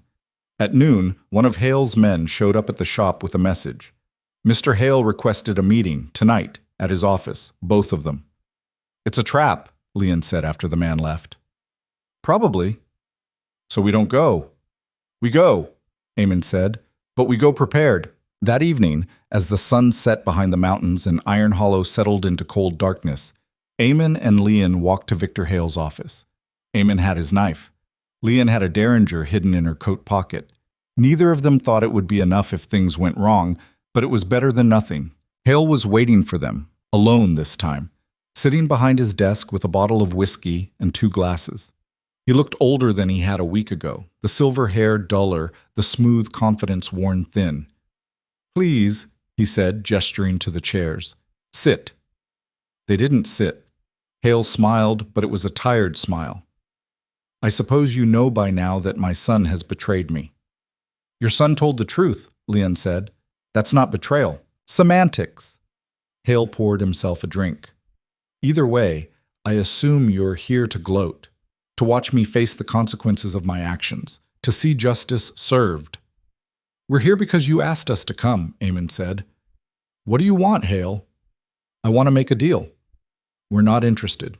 "You should be." Hale took a sip of whiskey. "Because right now, I'm facing federal charges that will put me in prison for the rest of my life, which means I have nothing to lose. And a man with nothing to lose is a dangerous thing. Is that a threat? Eamon asked. It's a statement of fact. Hale set down his glass. But it doesn't have to be this way. I have resources. Money, connections, influence. I could make life very comfortable for both of you if you were willing to, let's say, misplace certain documents, forget certain testimony. You want us to help you destroy evidence, Leon said flatly. I want us to reach a mutually beneficial arrangement. No. You're certain? Because I can be very generous when properly motivated. We're certain, Eamon said. Hale studied them for a long moment, then nodded slowly. I thought you might say that, which is why I prepared an alternative. He opened a drawer and pulled out a document, sliding it across the desk. This is a confession, full and complete. Every property I've manipulated, every contract I've forged, every person I've defrauded. All of it. Eamon picked up the document and scanned it. It was real, detailed, damning. Why? He asked. Because I'm not a fool. I know when a fight is lost. Hale leaned back in his chair. But I'd rather face charges on my own terms than be dragged through a trial where every detail of my life gets picked apart by federal prosecutors. This way, I control the narrative. I confess, I show remorse. Maybe I get a lighter sentence. And what do you want from us? Nothing. Consider it my final business transaction. A clean exchange, my confession for your silence about certain peripheral matters. My son's involvement, for instance. Let him start fresh without the weight of being my accomplice. Leon looked at Eamon. He looked back. Neither of them had expected this. We'll give it to Carson, Eamon said finally. He can decide what to do with it. Fair enough. Hale stood and walked to the window, staring out at the dark street. You know, I came to Iron Hollow thinking it was the bottom. A dying town full of desperate people. Easy pickings. But somewhere along the way, I forgot that desperate people have nothing left to lose either. And that makes them dangerous in ways money can't predict. He turned back to face them. Congratulations, Mr. Cade. Miss Joe, you won. I hope it was worth it. They left without another word, walking back through the cold night with Hale's confession burning a hole in Eamon's pocket. That was too easy, Leon said. I know. He's planning something. I know that too. But when they reached the shop and locked the door behind them, nothing happened. No attack, no final move, no last-ditch attempt to salvage his empire.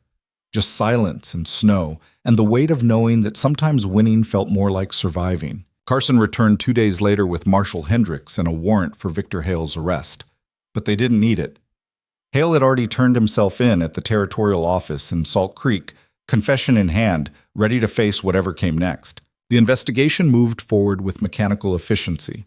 Properties were returned to their rightful owners. Forged contracts were voided. The territorial government launched its own inquiry into how one man had been allowed to operate unchecked for so long. Iron Hollow didn't transform overnight. It was still a dying town with more ghosts than futures, but it was dying a little slower now, and the people who remained had something they hadn't had in years, the sense that their lives belonged to them again.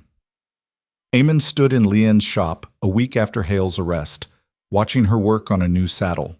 The rhythm of her hands was the same as it had always been, steady, precise, certain. What are you thinking about? She asked without looking up. Whether I should stay. Now she looked up. Stay?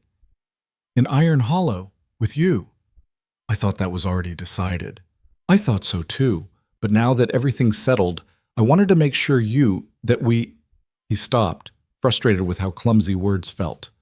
I wanted to make sure this is what you want. Len set down her tools and came around the bench. Cade, I've spent most of my life alone, because it was safer that way. Because trusting people meant giving them power to hurt you. But somewhere in the past few weeks, you made me realize that being alone isn't the same as being safe. It's just alone. She took his hands. So yes, I want you to stay. Not because I need you to, but because I want to. There's a difference. I know. Do you? I'm learning. She smiled. Then we'll learn together. Outside, snow was starting to fall again, soft and steady. Inside, the fire burned warm, and for the first time in longer than Eamon could remember, he felt like he was exactly where he was supposed to be. Not running, not hiding, not postponing, just here. It wasn't perfect, it wasn't easy, but it was real. And real was enough. The illusion of peace lasted exactly 4 days. Eamon was helping Leanne reorganize her storage area when Thomas Garrett burst through the door, his face flushed and his breath coming hard like he'd been running. "You need to see this," he said, holding out a newspaper. Not a local paper. This one was from Denver, 3 days old, wrinkled from travel. Leanne took it and read the headline. Her face went pale. "What is it?"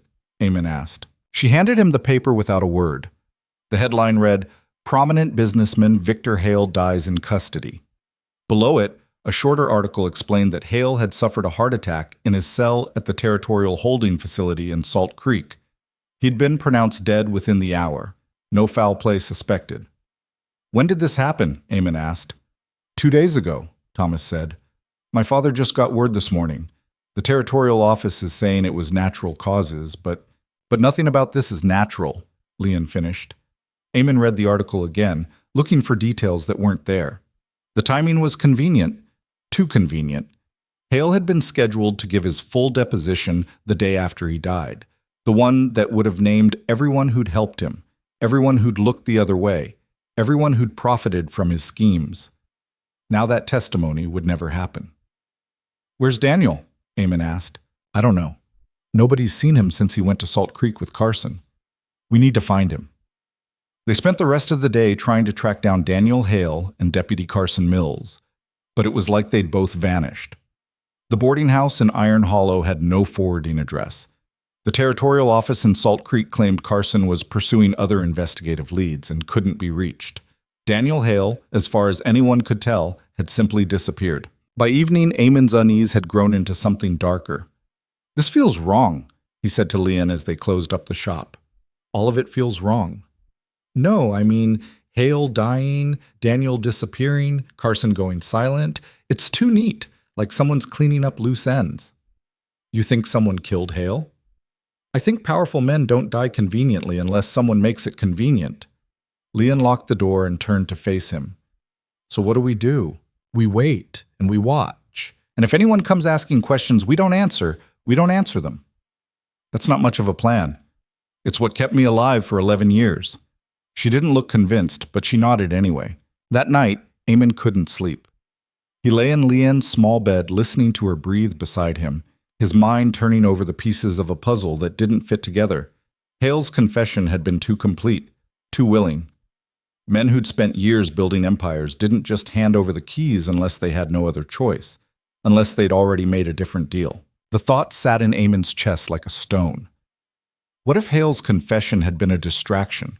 What if the real operation, the actual crime, was something bigger than land fraud and manipulated contracts?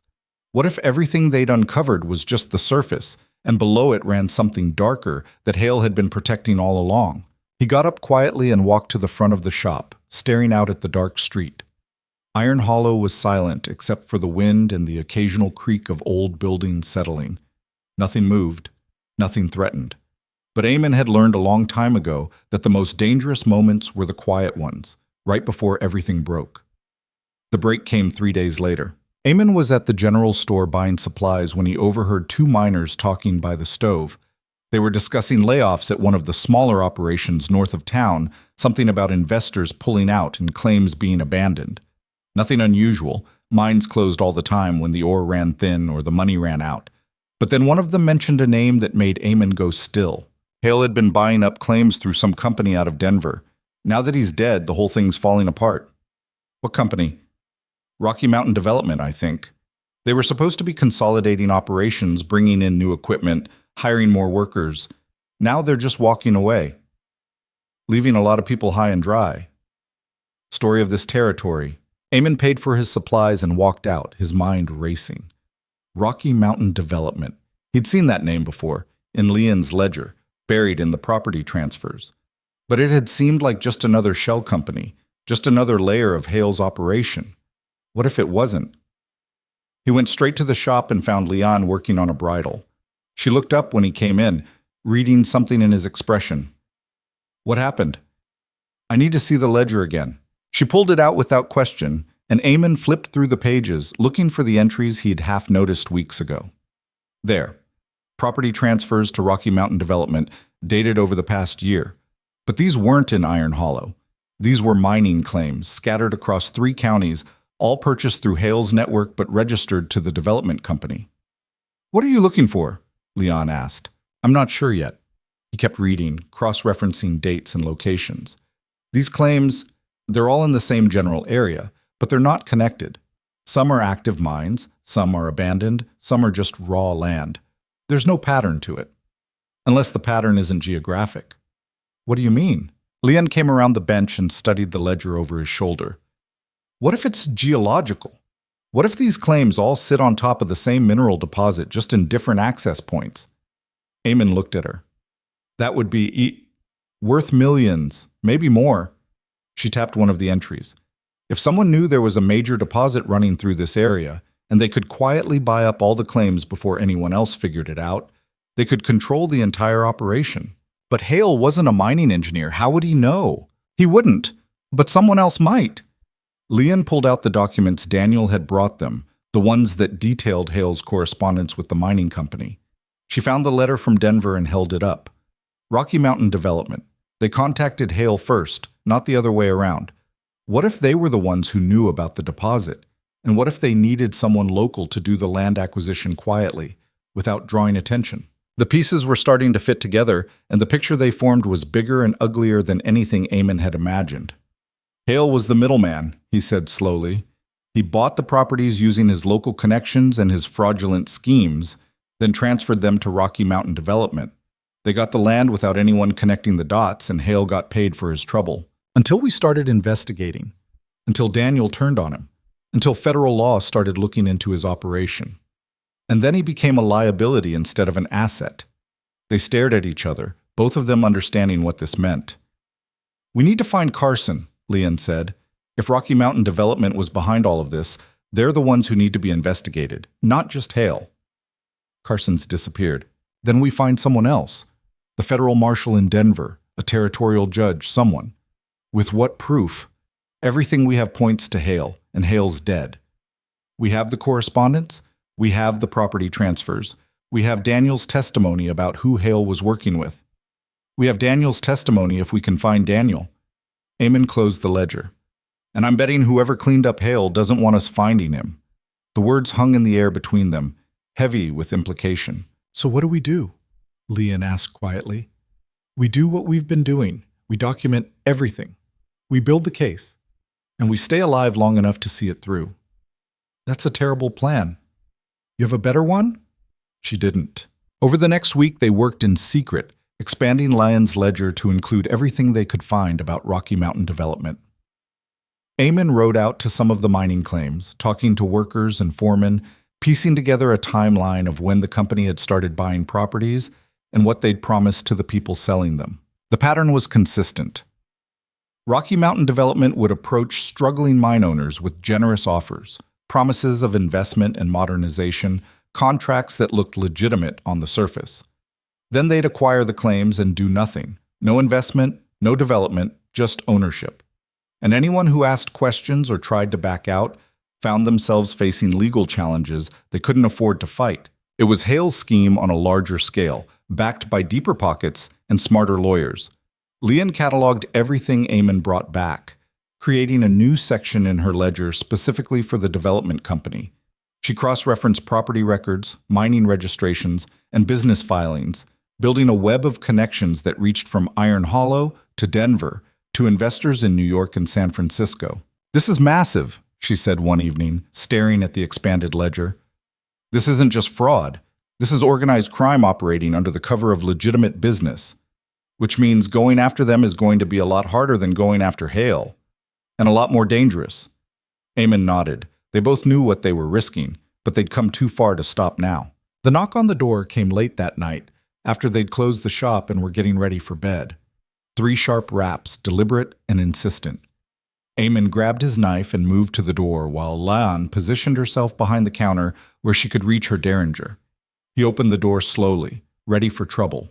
Daniel Hale stood on the other side, soaking wet from rain that had started falling an hour ago. He looked like he'd aged a decade in the past 2 weeks, thinner, paler, with dark circles under his eyes, and a haunted expression that said he'd seen things he couldn't unsee. "I need to come in," he said. "Please." Eamon stepped aside and Daniel stumbled into the shop, water dripping onto the floor. Leon appeared with a blanket and draped it over his shoulders. "Where have you been?" she asked. "Hiding, running, trying to stay alive." Daniel's voice shook. "They killed my father. The territorial office said it was a heart attack. It was murder. I don't know how they did it, but I know it wasn't natural." Daniel's hands were trembling. 2 days before he died, he sent me a letter. Said he'd made a deal with Rocky Mountain Development that they'd promised to protect him if things went bad. But he was starting to realize they were never going to let him testify. Never going to let him name names. "Did he name them in the letter?" Eamon asked. "Some of them, not all." Daniel reached into his coat and pulled out a folded envelope, waterlogged but intact. "This is the letter, and there's something else. He told me where to find the original contracts. The real ones, not the sanitized versions he showed the authorities. They're in a safety deposit box in Denver, registered under a false name." Leon took the envelope carefully. "Why didn't you give this to Carson?" "Because I don't know who to trust anymore." Daniel looked at them with desperate eyes. "Carson disappeared the day after my father died, just vanished. His office in Salt Creek is empty, his boarding house room cleared out. Nobody knows where he went or why." A cold feeling settled in Eamon's gut. "You think they got to him?" "I think they got to someone. And whoever it was made Carson disappear, just like they made my father disappear, just like they're trying to make me disappear." "Why come here then? Why not go straight to Denver, get the contracts, take them to federal authorities?" "Because I'm being followed. I've been trying to lose them for a week, but they're always there, just far enough back that I can't see faces. If I go to Denver, they'll know. They'll get to the box before I do, or they'll get to me after I retrieve it."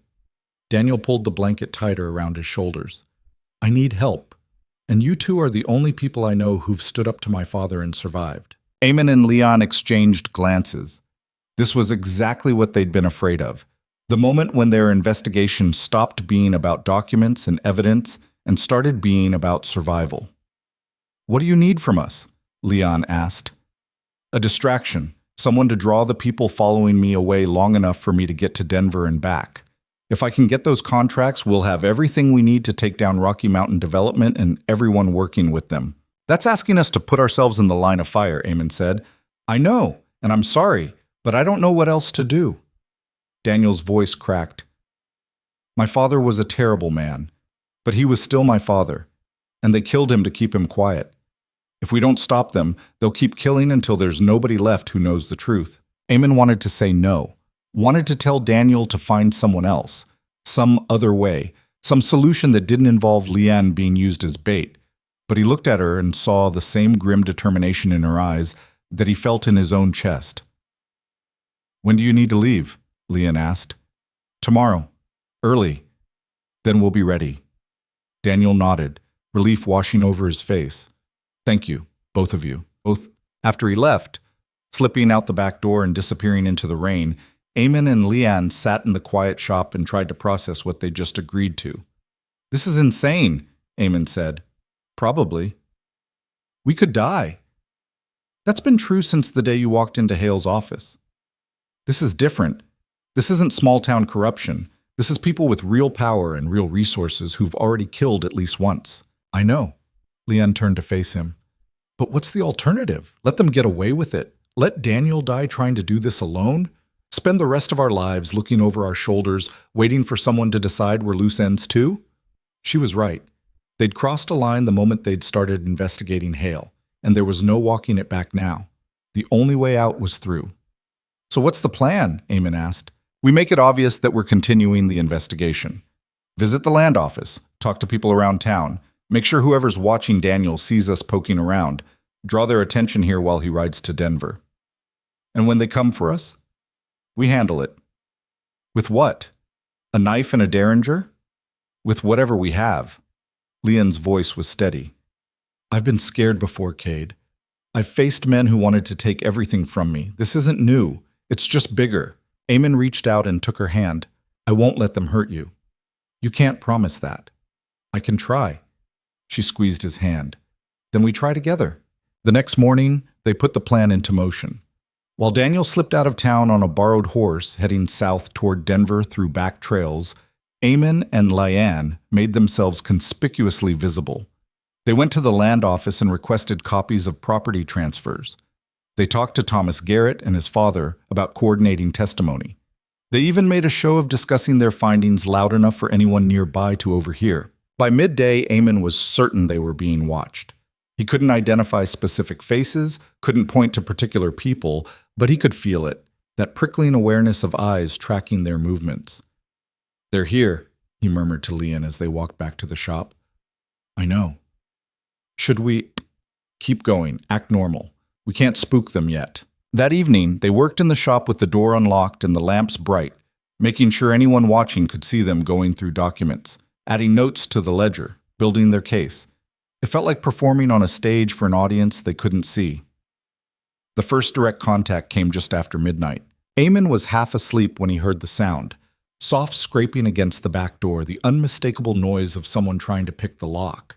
He was out of bed instantly, knife in hand, moving silently through the darkened shop. Lian was right behind him, derringer cocked and ready. The lock clicked open. The door swung inward. Two men stepped inside, silhouettes against the slightly lighter darkness outside. "Stop right there," Eamon said, his voice cutting through the silence. The men froze. One of them raised his hand slowly. "We're not here to hurt you." "Then why are you breaking into my shop in the middle of the night?" Lian asked, her gun trained on the second man. "Because we need to talk, and we couldn't exactly knock on the front door." The first man stepped into a shaft of moonlight, and Eamon saw he was young, maybe 30, with the weathered look of someone who spent time outdoors. "My name is James Pritchard. I'm an investigator for the Territorial Attorney General's office." "Prove it." Pritchard slowly reached into his coat and pulled out a badge, holding it where they could see it. It looked legitimate, but Eamon had learned that legitimate-looking things weren't always trustworthy. "Why should we believe you?" he asked.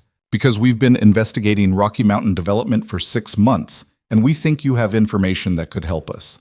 Pritchard lowered his badge. "We know about Victor Hale.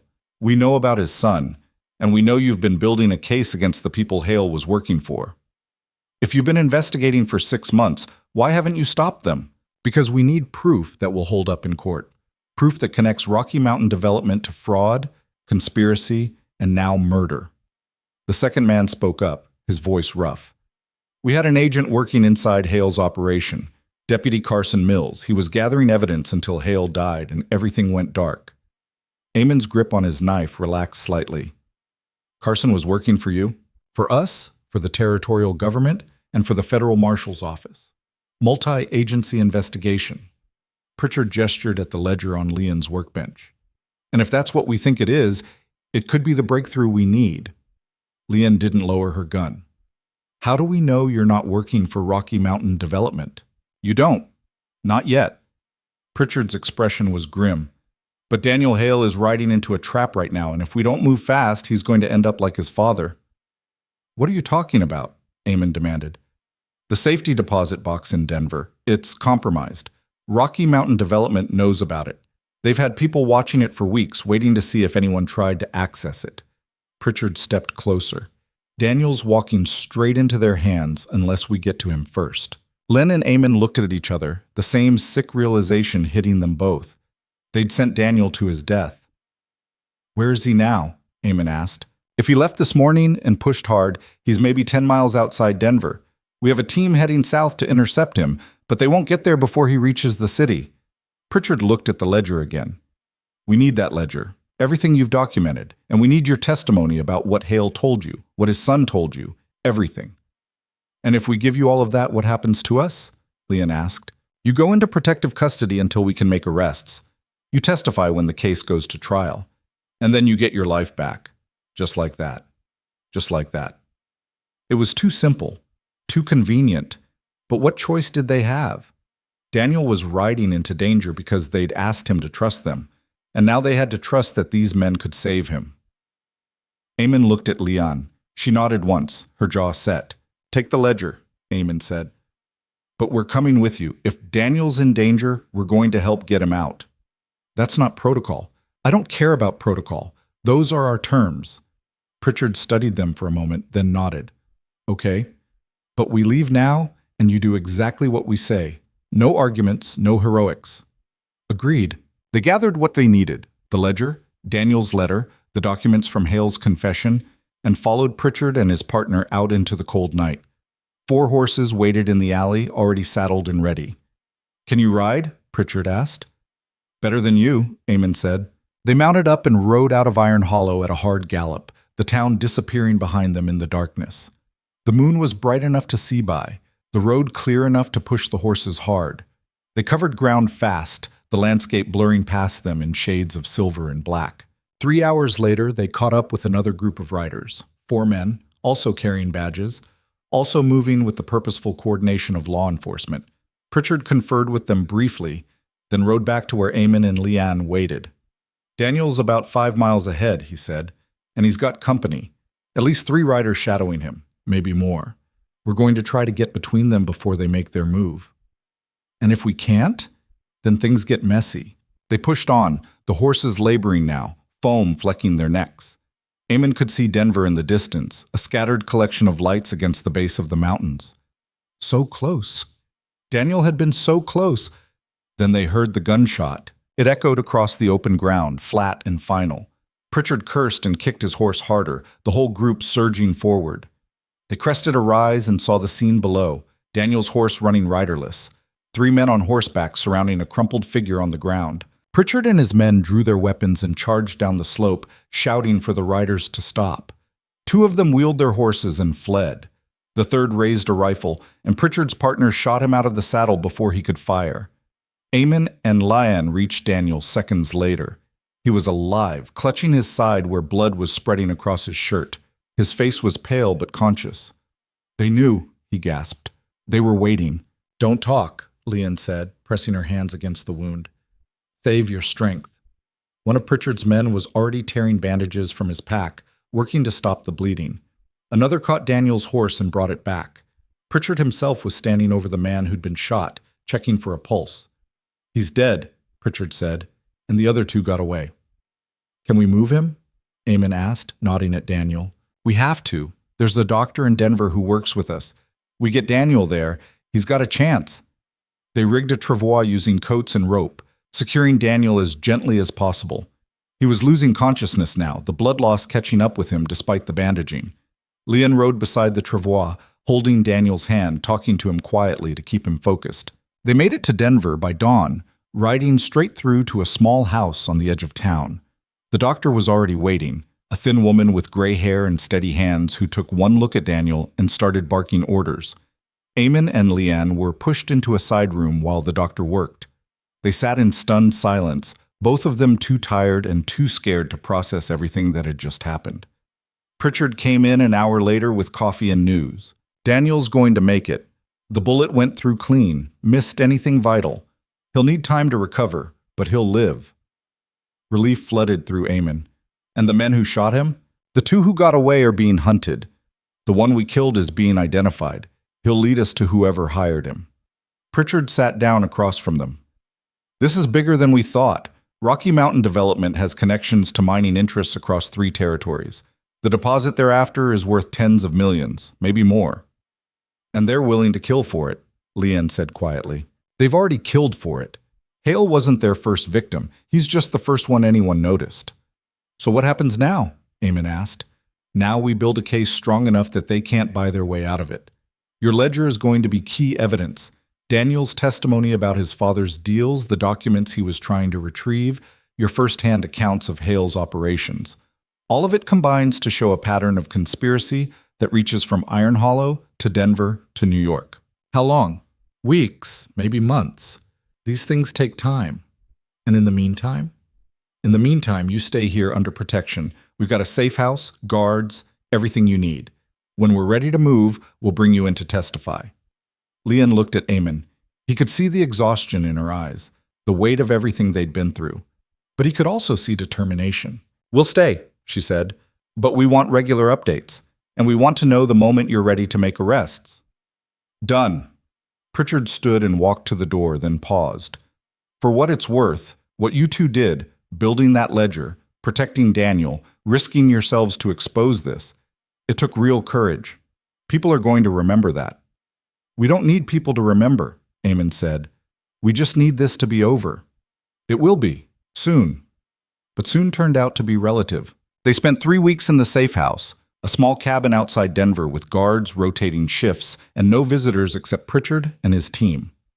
Daniel recovered slowly, gaining strength each day, adding details to his testimony that helped fill gaps in the prosecution's case. The ledger was analyzed, cross-referenced, expanded with additional evidence gathered by Pritchard's investigators. Names emerged: investors, lawyers, mining company executives, politicians.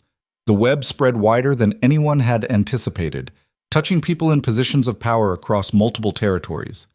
And finally, on a cold morning in early spring, Pritchard came to the cabin with news. We're moving today. Simultaneous arrests in Denver, Salt Creek, and New York. 14 people total, including the CEO of Rocky Mountain Development, and 3 territorial judges who'd been blocking investigations. It's really happening, Leanne said. It's really happening. Pritchard looked at all 3 of them, Eamon, Leanne, and Daniel.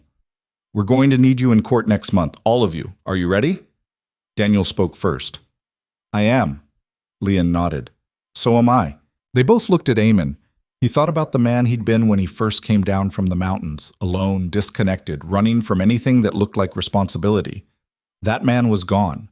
In his place was someone who'd learned that running wasn't the same as surviving, and surviving wasn't the same as living. Yeah, he said. I'm ready. The arrests happened like clockwork. By nightfall, every target was in custody. The next morning, newspapers across the territory ran headlines about the biggest corruption case in decades. Rocky Mountain Development's assets were frozen. Investors scrambled to distance themselves.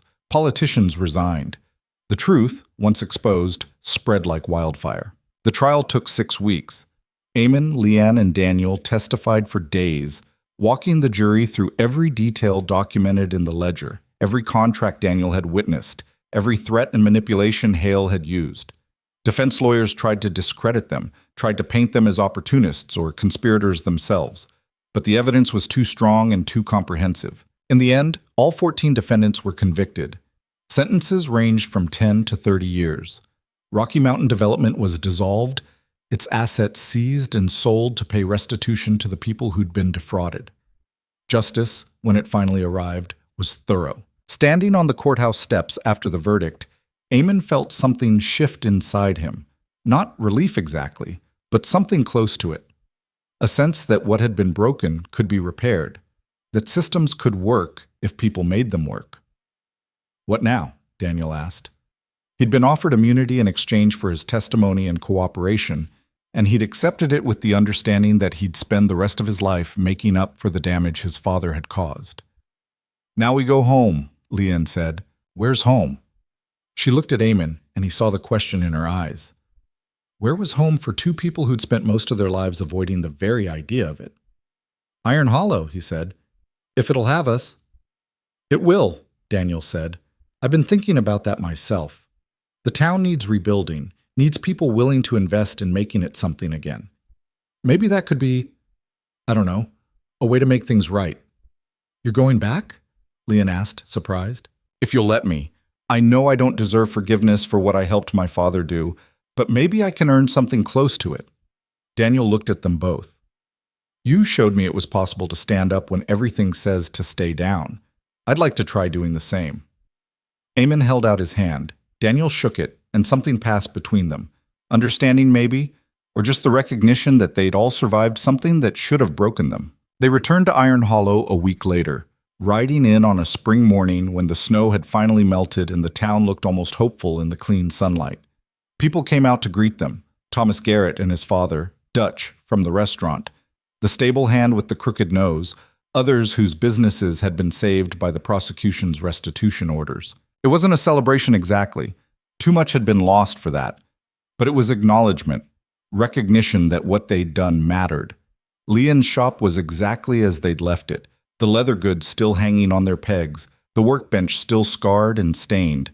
She walked through the space, touching things gently, like she was relearning the geography of her own life. Feels different, she said. It is different, Eamon replied. We're different. Is that good or bad? I don't know yet, she smiled. Honest answer. That night they sat together in the shop, not working, just being present. The fire burned low. The street outside was quiet. And for the first time in months, the future felt like something they could actually plan for instead of just survive toward. I was thinking, Leanne said eventually, about expanding.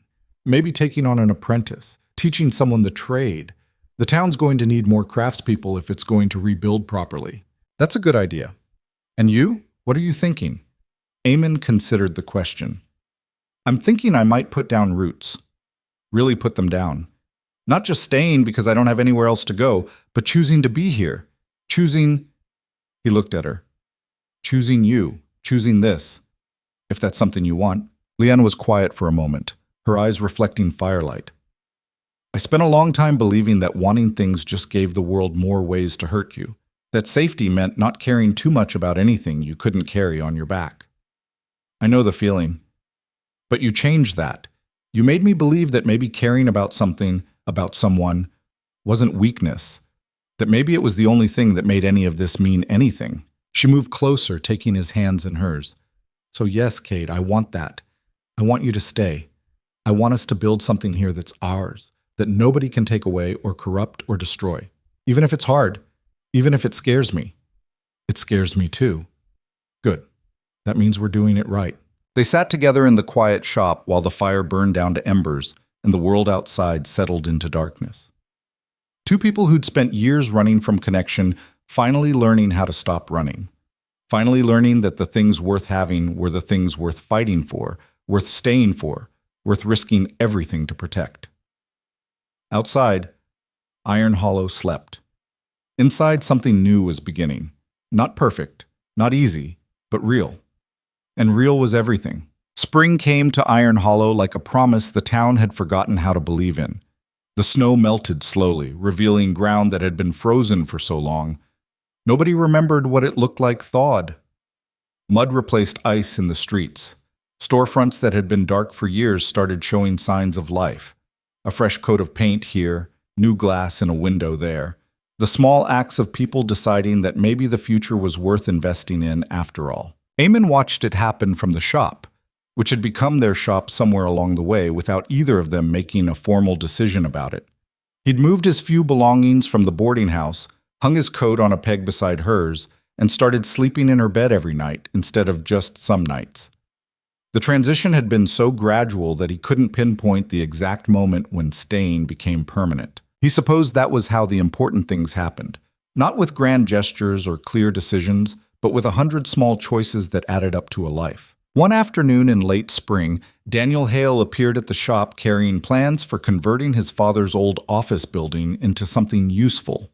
A community meeting hall with space for a lending library and maybe a small schoolroom. It was his way of taking something built on exploitation and turning it into something that served people instead of using them. "What do you think?" Daniel asked, spreading the plans across the workbench. Eamon studied them. The design was simple but thoughtful, with good light and open spaces that invited people in rather than intimidating them. "It's good work. It's different work." Daniel looked around the shop. "I used to think the only way to be worth something was to be powerful, to control things. My father taught me that. But watching you two these past months, watching how you built something real just by showing up every day and doing honest work, it's teaching me different." "We're not that special," Leanne said from her bench. "We're just stubborn." "Maybe that's the same thing." Daniel rolled up the plans. "Anyway, I wanted to ask if you'd help with the construction. I'll pay fair wages, of course. But more than that, I'd like to learn from you. How to build instead of take." Eamon glanced at Leanne. She gave a slight nod. "We'll help," Eamon said, "on one condition." "What's that?" "You stop asking for permission to be better than your father was. You've already made that choice. Now you just have to keep making it every day." Daniel's eyes went bright, and he nodded quickly before gathering his plans and leaving. After he was gone, Leanne set down her work and came to stand beside Eamon. "That was kind. It was true. Those aren't always the same thing." "No, but they should be." She leaned against him, And they stood like that for a while, watching through the window as Iron Hollow went about its slow resurrection. Thomas Garrett walked past with his father, both of them laughing about something.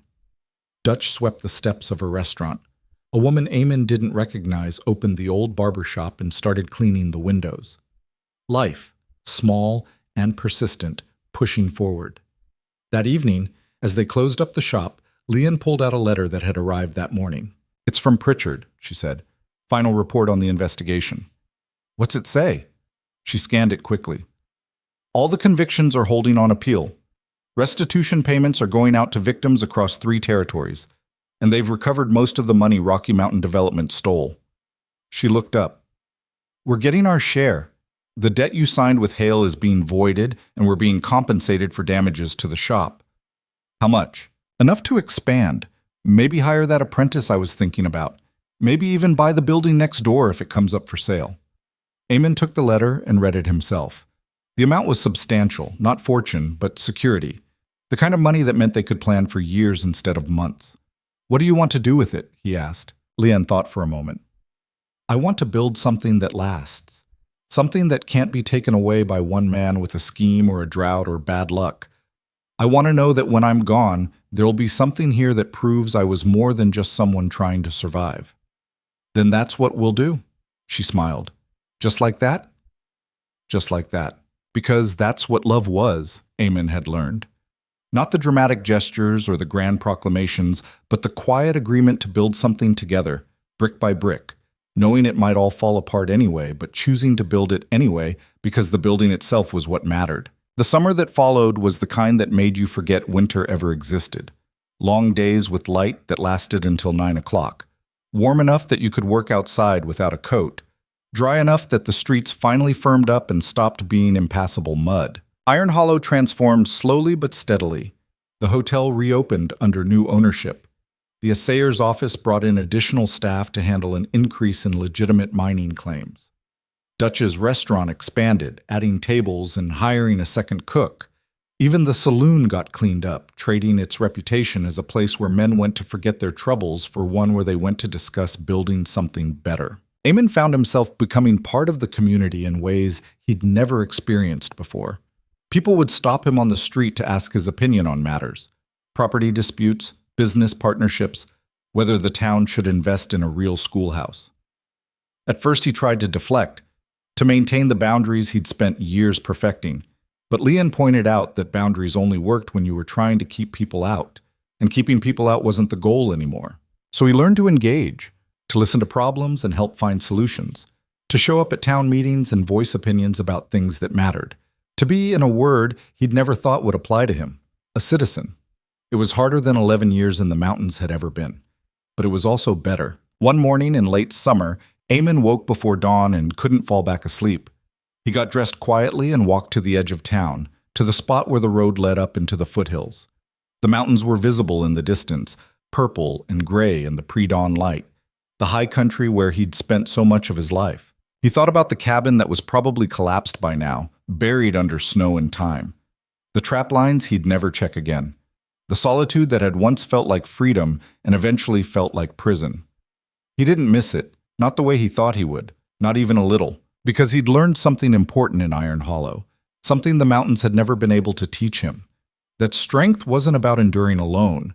It was about choosing to be part of something bigger than yourself, even when that meant being vulnerable, being seen, being responsible for more than just your own survival. The wolf he'd saved that winter, the one that had started this whole chain of events, had taught him that you could be broken and still choose kindness. That mercy wasn't weakness, that sometimes the bravest thing you could do was care about something other than yourself. And Leon had taught him the rest. That love wasn't about finding someone who completed you or fixed you or made you whole. It was about finding someone who saw you, really saw you, all the broken pieces and sharp edges, and chose to stay anyway, who trusted you enough to let you see them the same way. He walked back to town as the sun was coming up and found Leon already at work in the shop. She looked up when he came in. "Where'd you go?" "Just thinking." "About what?" "About how I used to measure time in seasons. Trapping season, hunting season, the season when you could travel, and the season when you couldn't. And now? Now I measure it in mornings like this, watching you work, listening to this town wake up, planning what we're going to build next." She smiled. "That's the most romantic thing you've ever said to me." "I'm working on it." "I know, that's why I keep you around." 2 years after the trial, on a warm afternoon in October when the aspens had turned gold and the air smelled like wood smoke, Eamon and Leon got married. They did it quietly, just a simple ceremony at the new community hall that Daniel had built, with Thomas and his father as witnesses and Dutch providing the food afterward. It wasn't about the ceremony. They'd already built a life together, already made all the promises that mattered through 2 years of showing up for each other every single day. The marriage was just making official what had already been true for a long time. But standing there with Leon's hand in his, saying the words out loud in front of people who'd become something like family, Eamon felt the weight of it. Felt how much he'd changed from the man who'd ridden into Iron Hollow thinking he was just stopping for supplies. Felt how close he'd come to missing all of this because he'd been too scared to stay. And he felt grateful. Not to fate or chance or anything cosmic, but to Leon for being patient with him while he figured out how to be worth staying for. To the people of Iron Hollow for accepting him even when he didn't know how to accept himself. To Daniel for showing him that redemption was possible if you were willing to do the work. After the ceremony, as they walked back to the shop through streets filled with people congratulating them, Leon said, "You know what I realized today?" "What's that?" "I'm happy, really, genuinely happy, and I don't think I've ever been able to say that before." "Me neither." "So what do we do now?" Eamon thought about it. "We keep going, keep building, keep showing up, see what happens." "That's not much of a plan." "It's worked so far." She laughed, and the sound of it, free and unguarded, was better than anything he could have planned. They lived the rest of their lives in Iron Hollow. The town never became prosperous or famous, never grew beyond a few hundred people who'd decided that small and honest was better than big and corrupt. But it survived. And in surviving, it proved that communities could heal if people chose healing over running.